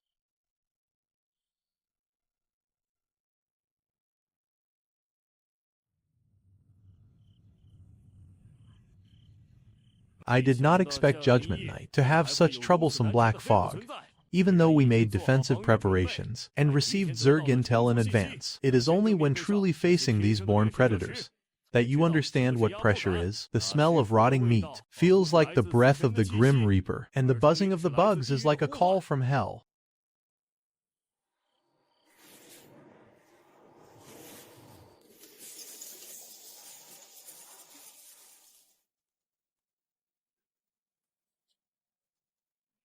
The weapon of the Spanish line infantry is the flintlock musket. Its effective range is between 150 and 200 meters. If the target is beyond this distance, its lethality drops to a pitiful level. Moreover, flintlocks take a long time to reload. This leaves me with a very low margin for error. Whether we can survive tonight depends entirely on the timing of my orders.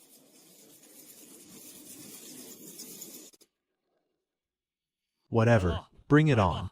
God bless fire.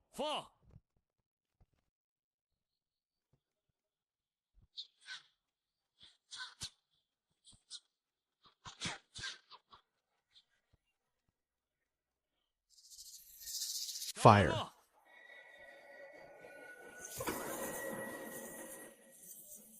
The volley just now damaged them, but did not kill them. The power of flintlock-lead bullets simply cannot kill spine bugs outright. Keep firing.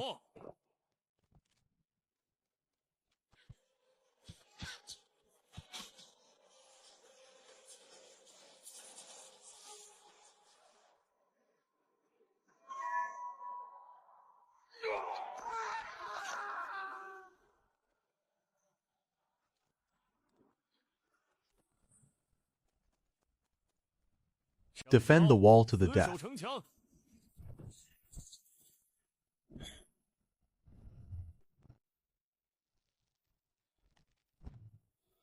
Ordinary Zerg are like paper houses in front of the crossbows. A hit to a critical spot is an instant kill. Everyone, listen to my command. I will sync the Zerg's locations to you. The black fog can only obscure our vision. It cannot hide the sounds made by the swarm, and with the sonic detector, the black fog has almost no effect on us. But tonight's focus is not the spine bugs ahead, but those 6 giant burrowing bugs. Attention everyone. The swarm is gradually approaching the north wall. The giant bugs have also entered the crossbow tower's firing range. I am now syncing the locations of the 6 giant bugs. Crossbow towers, listen up. Fire from the outside in, starting from both flanks. Fire. Fire.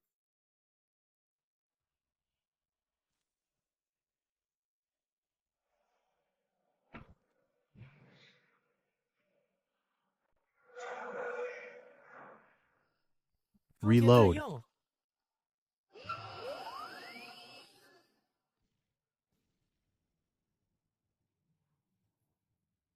A perfect kill. The crossbow towers successfully eliminated 2 giant bugs. Generals, hear my order. Form up and engage the enemy.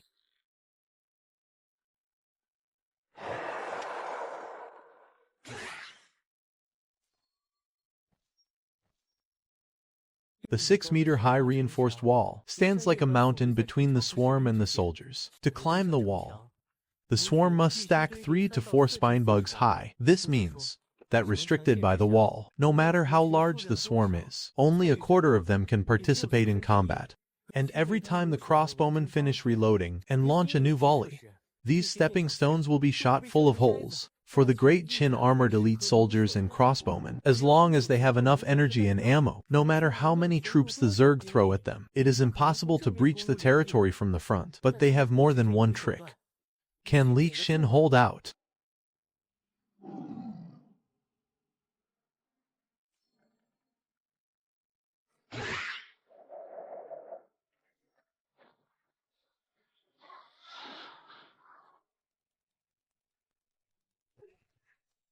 This battle is simply breathtaking.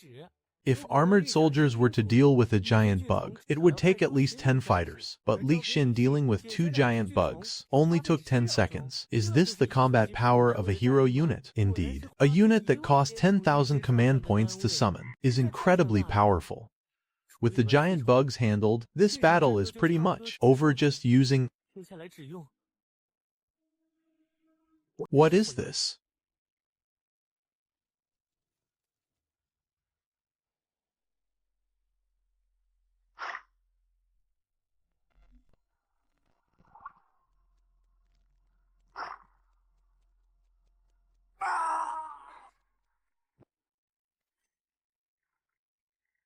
It is the one mentioned in the scout unit's intel. It can actually attack from this distance. The Zerg can pass through this corrosive solution unharmed. If we let that siege unit continue attacking, the defensive pressure will skyrocket. We need to set up a sniper squad. Lu Ming, the sniper squad of armored elite soldiers, is assembled. Please put your mind at ease, Your Majesty. We shall surely present you with the enemy general's head. Open the gates.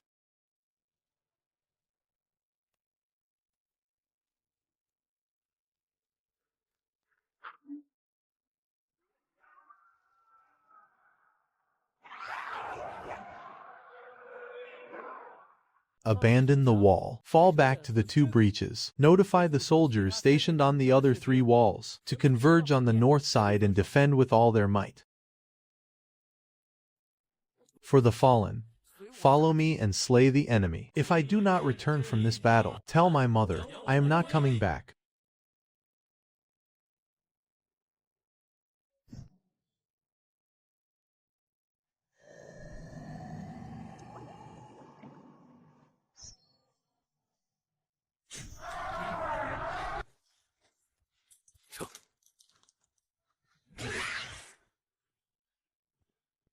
Suqing clan, defend the Lord's mansion. Thank goodness we summoned Li Xin before Judgment Night. Otherwise, dealing with that Tyranid subjugator would have been a real problem. Judgment Night truly lives up to its reputation as the battle with the highest mortality rate. The offensive is too fierce. I did not expect a new Zerg unit. This is a siege unit. Future battles will be even more complex, and the Zerg's methods of attack will be more troublesome. I must seize the time to upgrade. Thank goodness I followed the anonymous big shot's advice to kill the brain bugs first. Otherwise, we definitely would not have survived this. These Zerg are just too terrifying. Tonight, we lost 19 soldiers, killed 26 spitter bugs, and 5 brain bugs. For every 3 Zerg killed, we paid the price of 2 soldiers. The difficulty of the heart of the swarm is truly high. I wonder if the big shot managed to survive Judgment Night. The number of spine bugs and spitter bugs of all levels exceeded 400. This time we gained 19,650 command points from kills. Hey, because of the Conquer the World strategy, we also got an extra 20% bonus, harvesting over 20,000 command points in one battle. This offensive strategy, combined with high combat power, is incredibly effective. As our forces grow stronger, the effect of this strategy will be even more terrifying. Plus, we have a formidable general like Li Xin, leading the charge to slay the Tyranid subjugators. Without Li Xin, surviving tonight would have cost us dearly. Right now, only a few soldiers in our army had their armor corroded, and there were 0 casualties. If this casualty ratio were calculated, it would definitely be shockingly high. Since entering the Forbidden Zone, our troop casualty count is 0. This number is too absurd. Other lords in the safe zones can achieve 0 casualties too. I am surprised I did not get an achievement for this. Calculating your rewards. Speak of the devil. So many achievement rewards, excluding the achievement rewards for kills. It gave me another 6,000 points. That is almost 30,000 command points in total. An absolute windfall. This battle exposed two problems. The crossbowman's reload time is too long, and we do not have enough armored soldiers. I need to solve these two issues first. 1,500 command points is too cheap. 400 command points is cheap. Too cheap. Upgrading everything to max level at once. This is the luxury of having command points. I have so much I can't even use it all. Besides the iron units, most upgrades in the territory lack resources. Mining machines, walls, etc. all need iron. The new buildings in the level 3 main base also require iron to build. To find iron mines, I have to research prospecting tech in the 1000 mechanism tower. But this tech requires upgrading the tower to level 3, and the level 3 tower needs iron ore. What a hassle. I either have to get lucky and find an iron mine, or buy it. I do not like relying on luck, so I will just buy it. I have plenty of command points anyway. I will save one for the iron mine later. One will be used to boost copper ore output. Warriors fighting for the Emperor. May your souls rest in peace.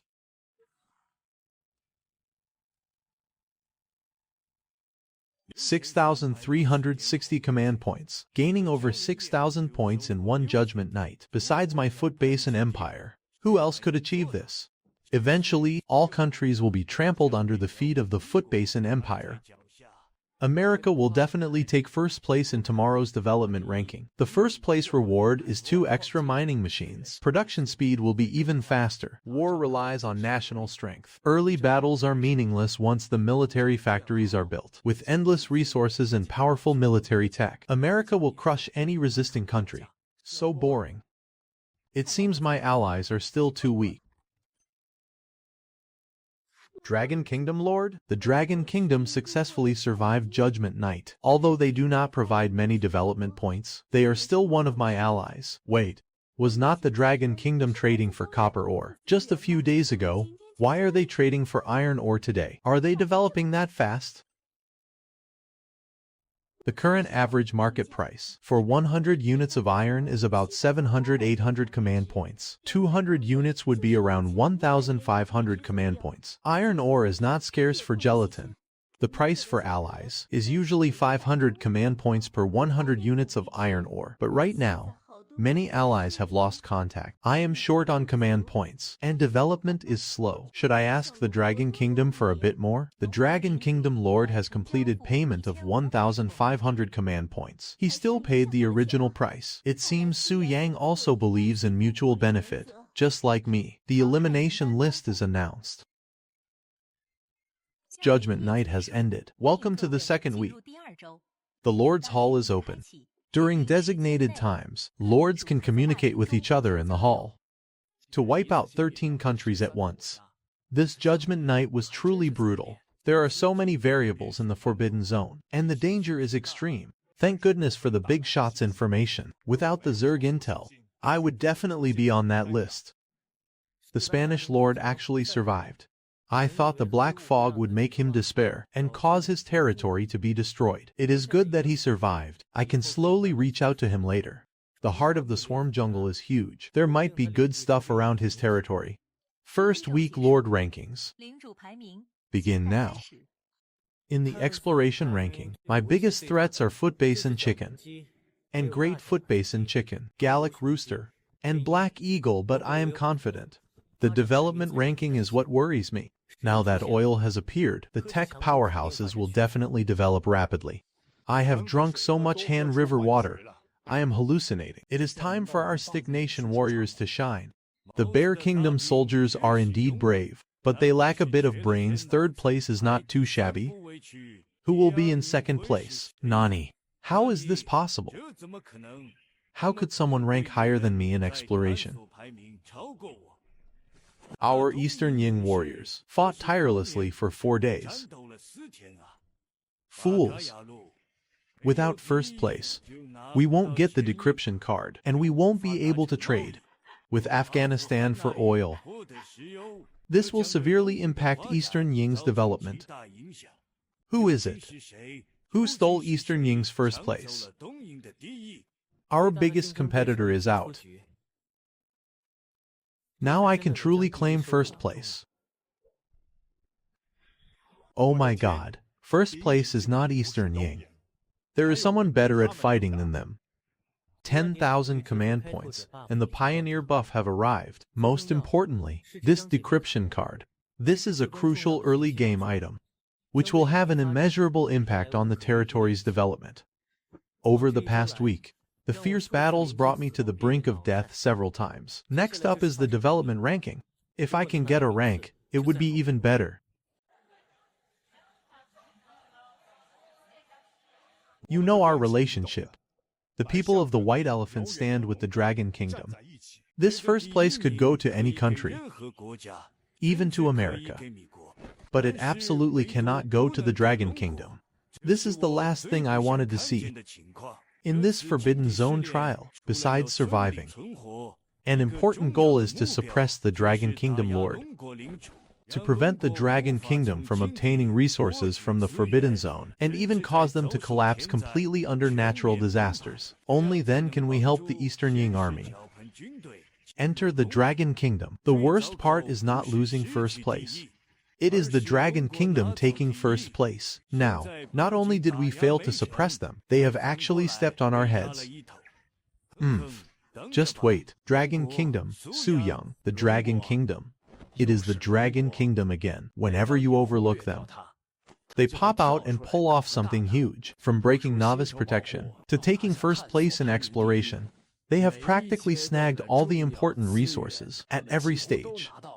Once or twice could be called coincidence or luck. But continuous success can only be achieved with true strength, excluding factors like breaking novice protection early and easy initial drop zones. Their early game troop strength is definitely top tier. The combat power of the Bronze Age can actually rival modern civilizations. Qin. What kind of dynasty is this exactly? Who gets first place in exploration does not matter much to me. Compared to the exploration ranking, the development ranking is America's home turf.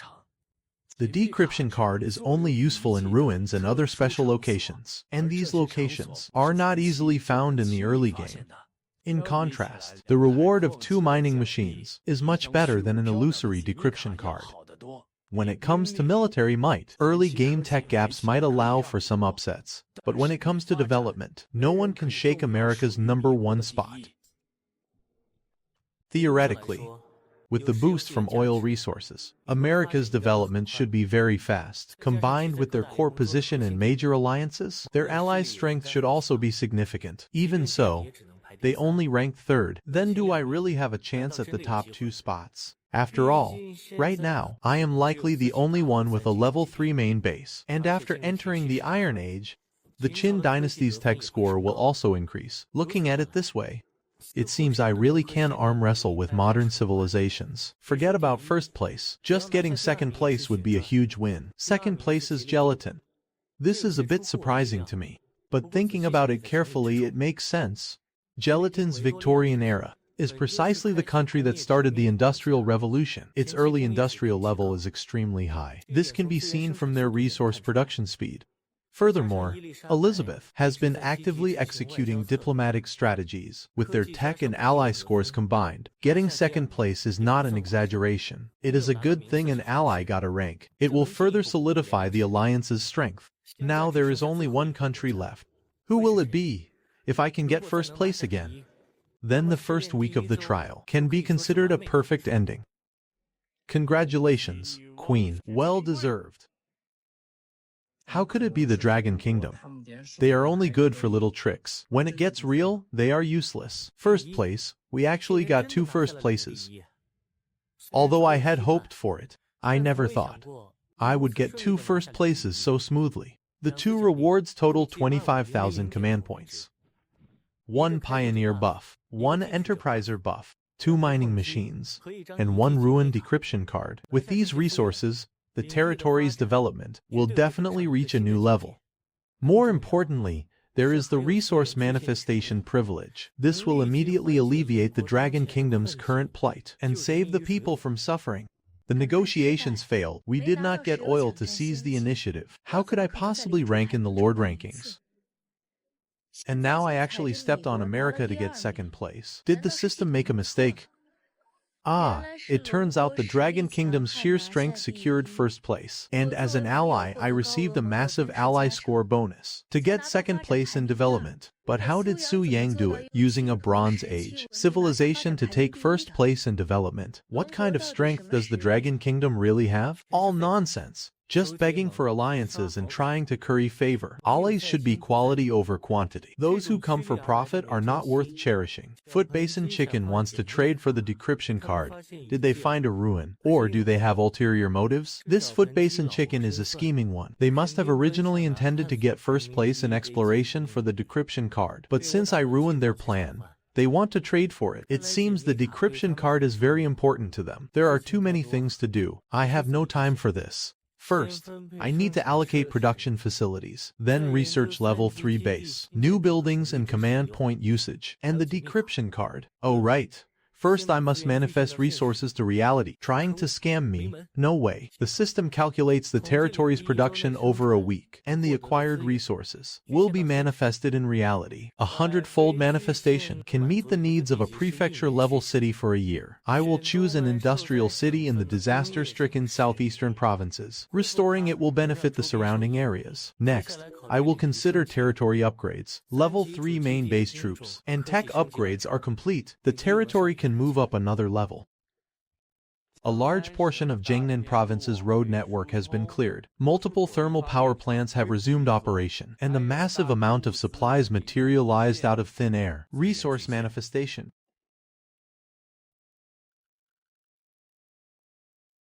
Is this real?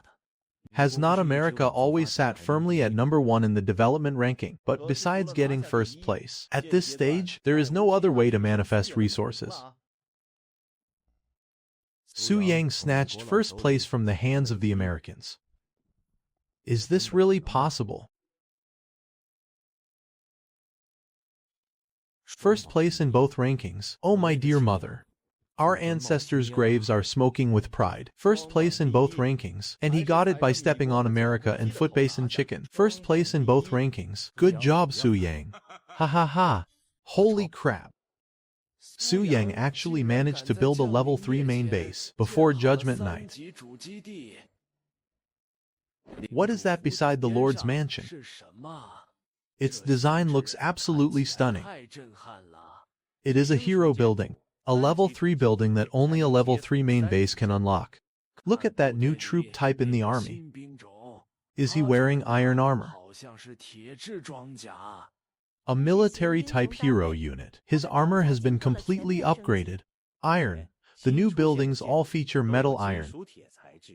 The Qin dynasty has entered the Iron Age. With Su Yang's help, major roads in Jiangnan province have been cleared. Power is gradually being restored. A large number of disaster-stricken people have benefited from this. Let us thank Su Yang for his efforts in the Forbidden Zone. I am from the rescue team. Without Su Yang's help, we could not have entered the disaster area at all. Thank you, big brother Su Yang. My grandma and I had not eaten for 3 days. He saved us. Hey. The country is working hard. Brothers and sisters, do not give up. The future will be better. Rescuing the people from their plight was my goal to begin with, and it is my duty as a citizen of the Dragon Kingdom. No need for continuous thanks. Any Dragon Kingdom citizen would do the same. To better shoulder this responsibility, what I can do is put all my effort into strengthening our forces. Let Great Qin's Iron Cavalry trample the entire Forbidden Zone. Now, it is time to begin a comprehensive upgrade. I can't wait to find out how much the level 3 main base will elevate the territory. Before upgrading, I must tally the territory's resource reserves and production speed. With limited resources, I need to plan the optimal upgrade path, excluding the new mining machines. There are 5 mining machines in operation. 1 level 1 stone mining machine. Output 100 units per day. With the double buff, Output reaches 220 units per day. 2 level 1 coal mining machines. Combined output 110 units per day. After bonuses 242 units per day. 1 level 2 copper mining machine and 1 level 1 copper mining machine. Combined output 120 units per day. After bonuses 264 units per day. In the nearly 12 hours since last night.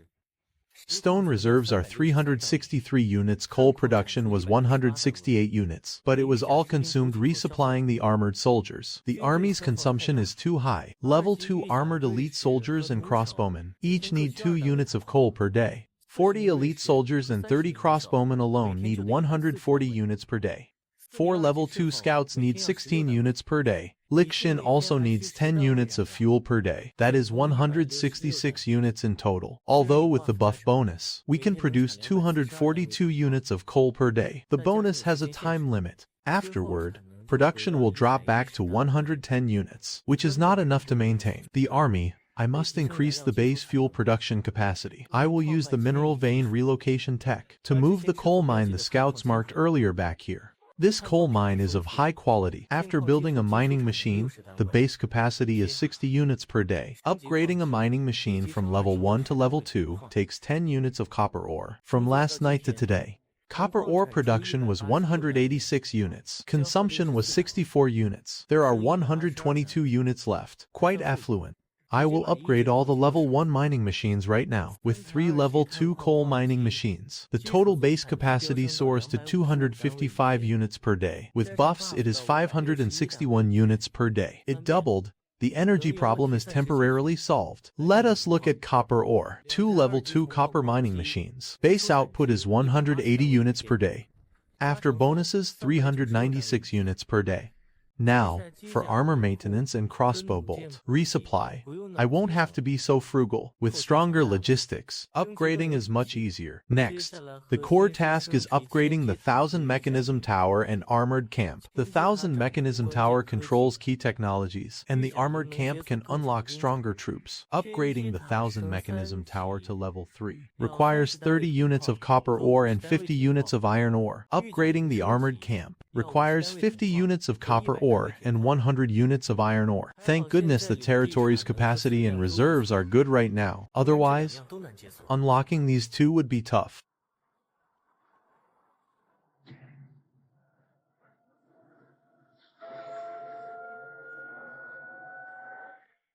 Due to the addition of iron materials, the appearance has changed significantly, turning a silvery white color, and the structure is more complex. The 1000 Mechanism Tower even has a twin tower body now. Does this mean it can research 2 technologies simultaneously?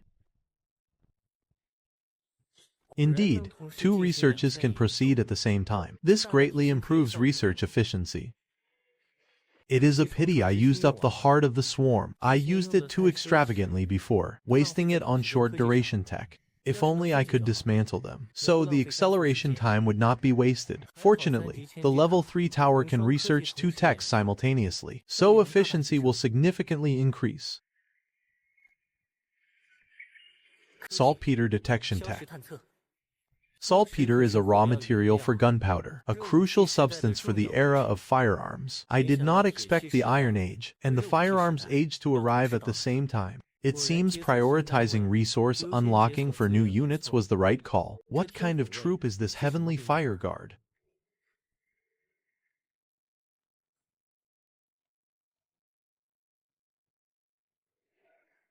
A heavy artillery unit, capable of both area of effect and pinpoint strikes, whether for field combat or base defense. Combat power will greatly increase. However, summoning a Heavenly Fire Guard costs 2,000 command points. Energy consumption is also huge, requiring a base maintenance of 5 units of fuel per day, and the ammo consumption is even more ridiculous. They are destined not to be a main force, better suited as a strategic unit in small batches. But with such a powerful troop type joining, the era of Great Chin firearms is about to begin, with iron ore and saltpeter tech unlocked. The Armored Legion also has new upgrades.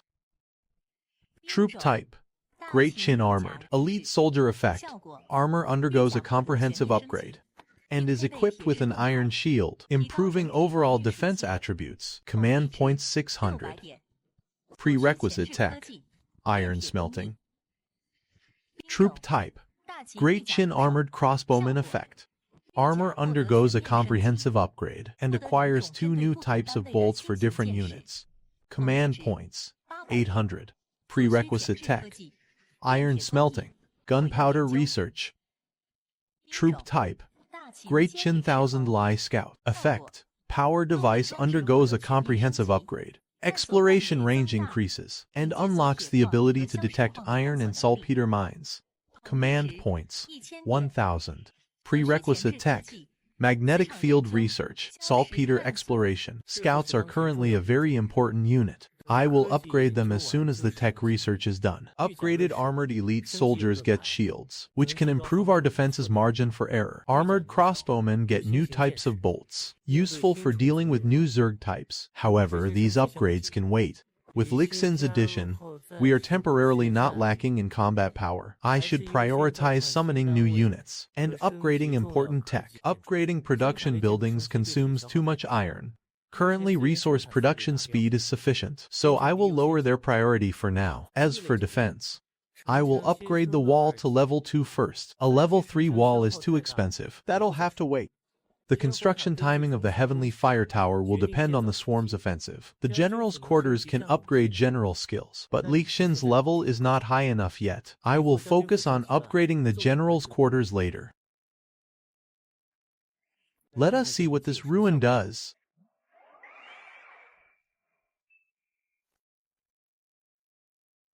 An alien experimental station. This ruin is amazing.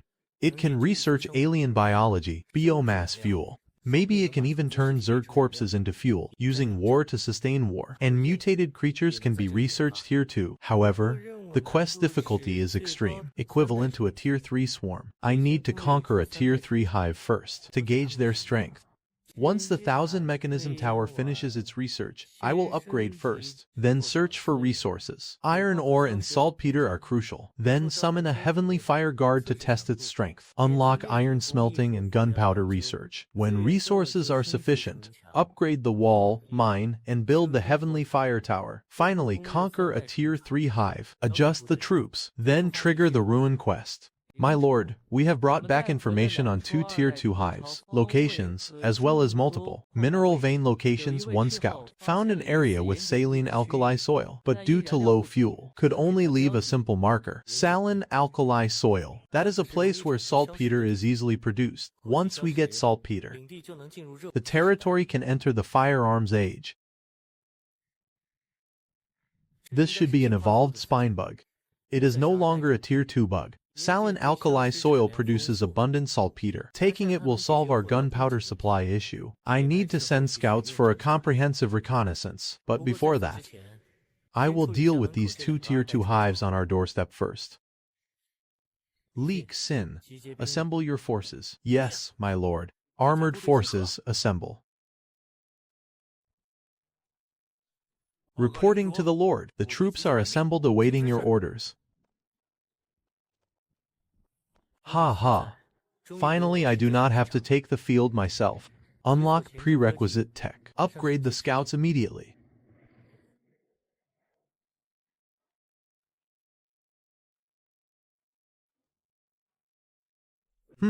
Exploration range increased and gained the ability to detect iron and saltpeter mines. Not bad. Gather as much detailed information on the saline alkali soil as possible. This is a device for detecting magnetic field anomalies. Target reached. Prepare for battle. No need for tactics. No need for sneak attacks. Engage them head-on.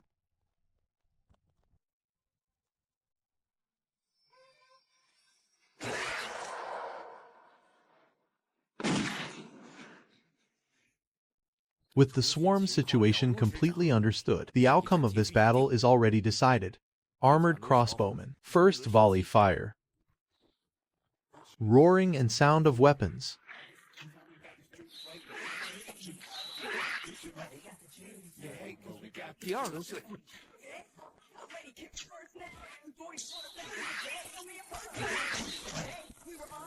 Let us go inside and take a look.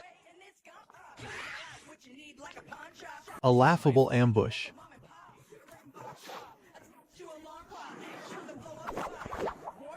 All eliminated. Move out. Exterminate all creatures within the hive. Let us review last night's battle record. Not bad, no hiccups.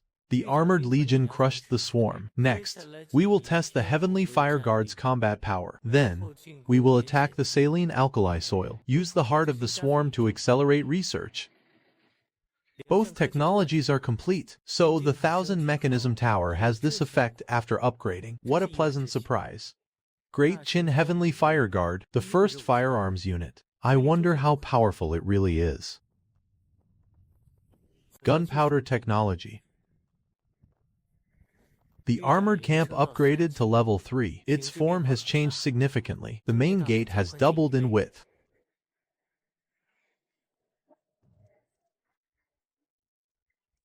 This guy's size. It is not a normal troop unit at all. The Heavenly Fire Guard is nearly 3 meters tall, taller than Lixin in his mech.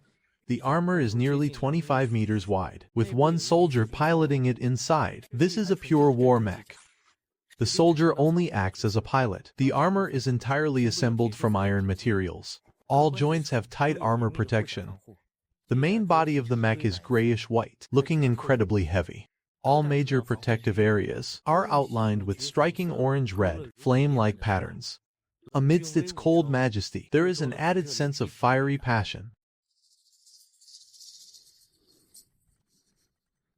An ancient, simple cannon, transformed by Great Chin Tech into something so sci-fi. Its technological complexity rivals a modern rocket launcher. Being able to summon this just after unlocking gunpowder research, is not that a bit overpowered?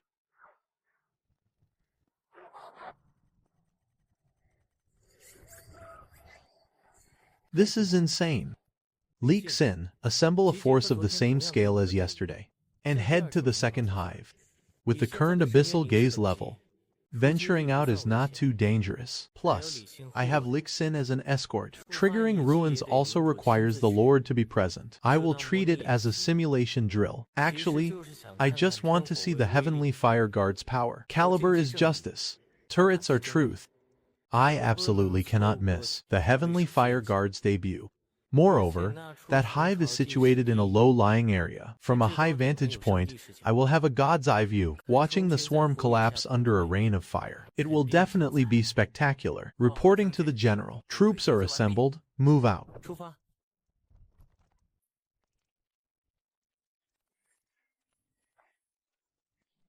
Yesterday, Su Yang achieved the unprecedented feat of taking first place in both rankings. I wonder what surprises he will bring us today.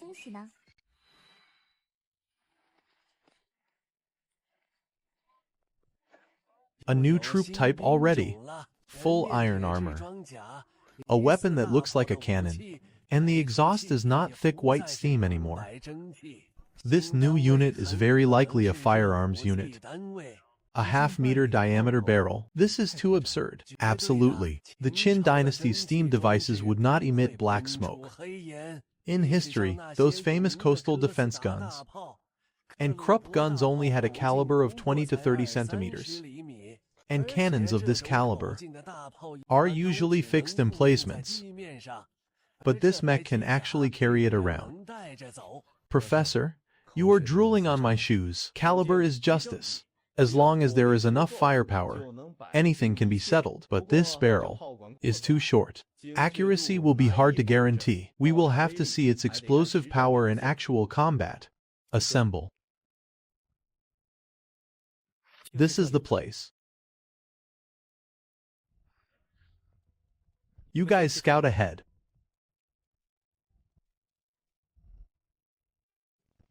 Ballistics is highly specialized, especially for this kind of trajectory cannon.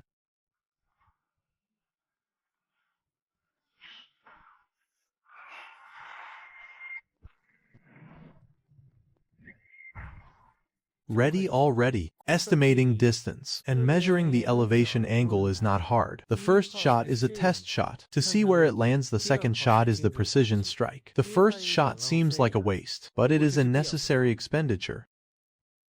Come on, fire a shot to test the power. Fire.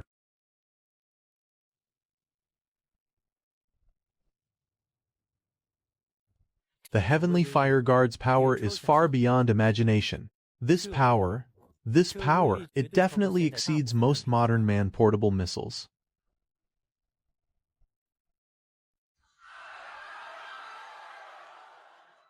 This power, is this something that can be made? Just after unlocking gunpowder tech, is the hive right in the middle of that scorched earth? A perfect hit with just one shot, hitting the target dead on from nearly 5 kilometers away. This accuracy, is this achievable by a developing Qin dynasty? I really do not know how it is possible. Even more terrifying is the power of that shell, devastating a 50-meter area. It is too terrifying. The explosive yield is definitely on the level of a multi-ton aerial bomb. No, absolutely more than a multi-ton aerial bomb. Our multi-ton aerial bombs only leave a crater about 15 meters wide. Accounting for soil differences, the yield is probably over 10 tons. Last time we picked Western Jin, we were still sending workers to dig coal at this stage, and the Qin dynasty already has multi-ton artillery units. What exactly is the deal with this Qin dynasty? Is it really an alien civilization? Holy crap! Such terrifying power. Max accuracy, devastating a 50-meter area. A shockwave lethal radius of over 100 meters. And you are telling me this is something a civilization that just discovered saltpeter can build. Should we continue firing? We must. How can a real man only fire once? My ancestors. Is not this cheat code a bit too extreme? This thing must have knocked the bugs senseless. Fire. They say this posture reduces eardrum damage. Thank you.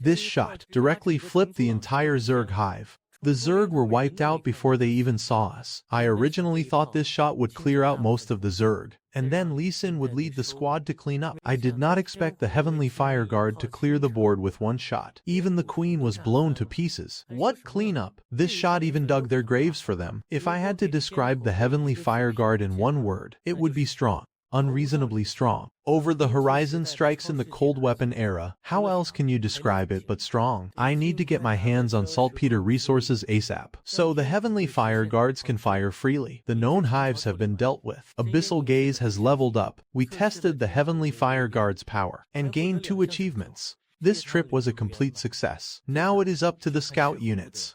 I hope they find iron mines and saline alkali soil quickly, so the territory's development can enter a new stage. Extend the north and east walls outward by 20 meters. Shift the west wall 10 meters. Move fast.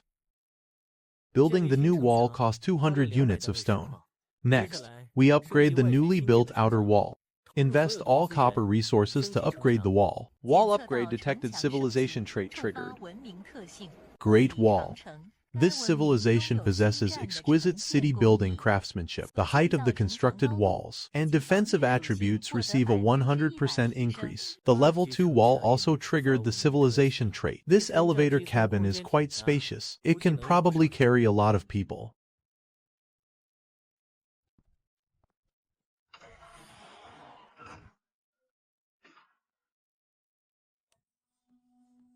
This speed is much faster than the sightseeing elevators in my past life. A height of 12 meters. It won't be easy for the swarm to climb up now. This 3-tiered wall combat structure, along with automatically opening and closing loopholes, greatly enhances our counterattack capabilities. Combined with this elevator, troop movement is also fast and convenient. This renovation was a great success. The wall is upgraded.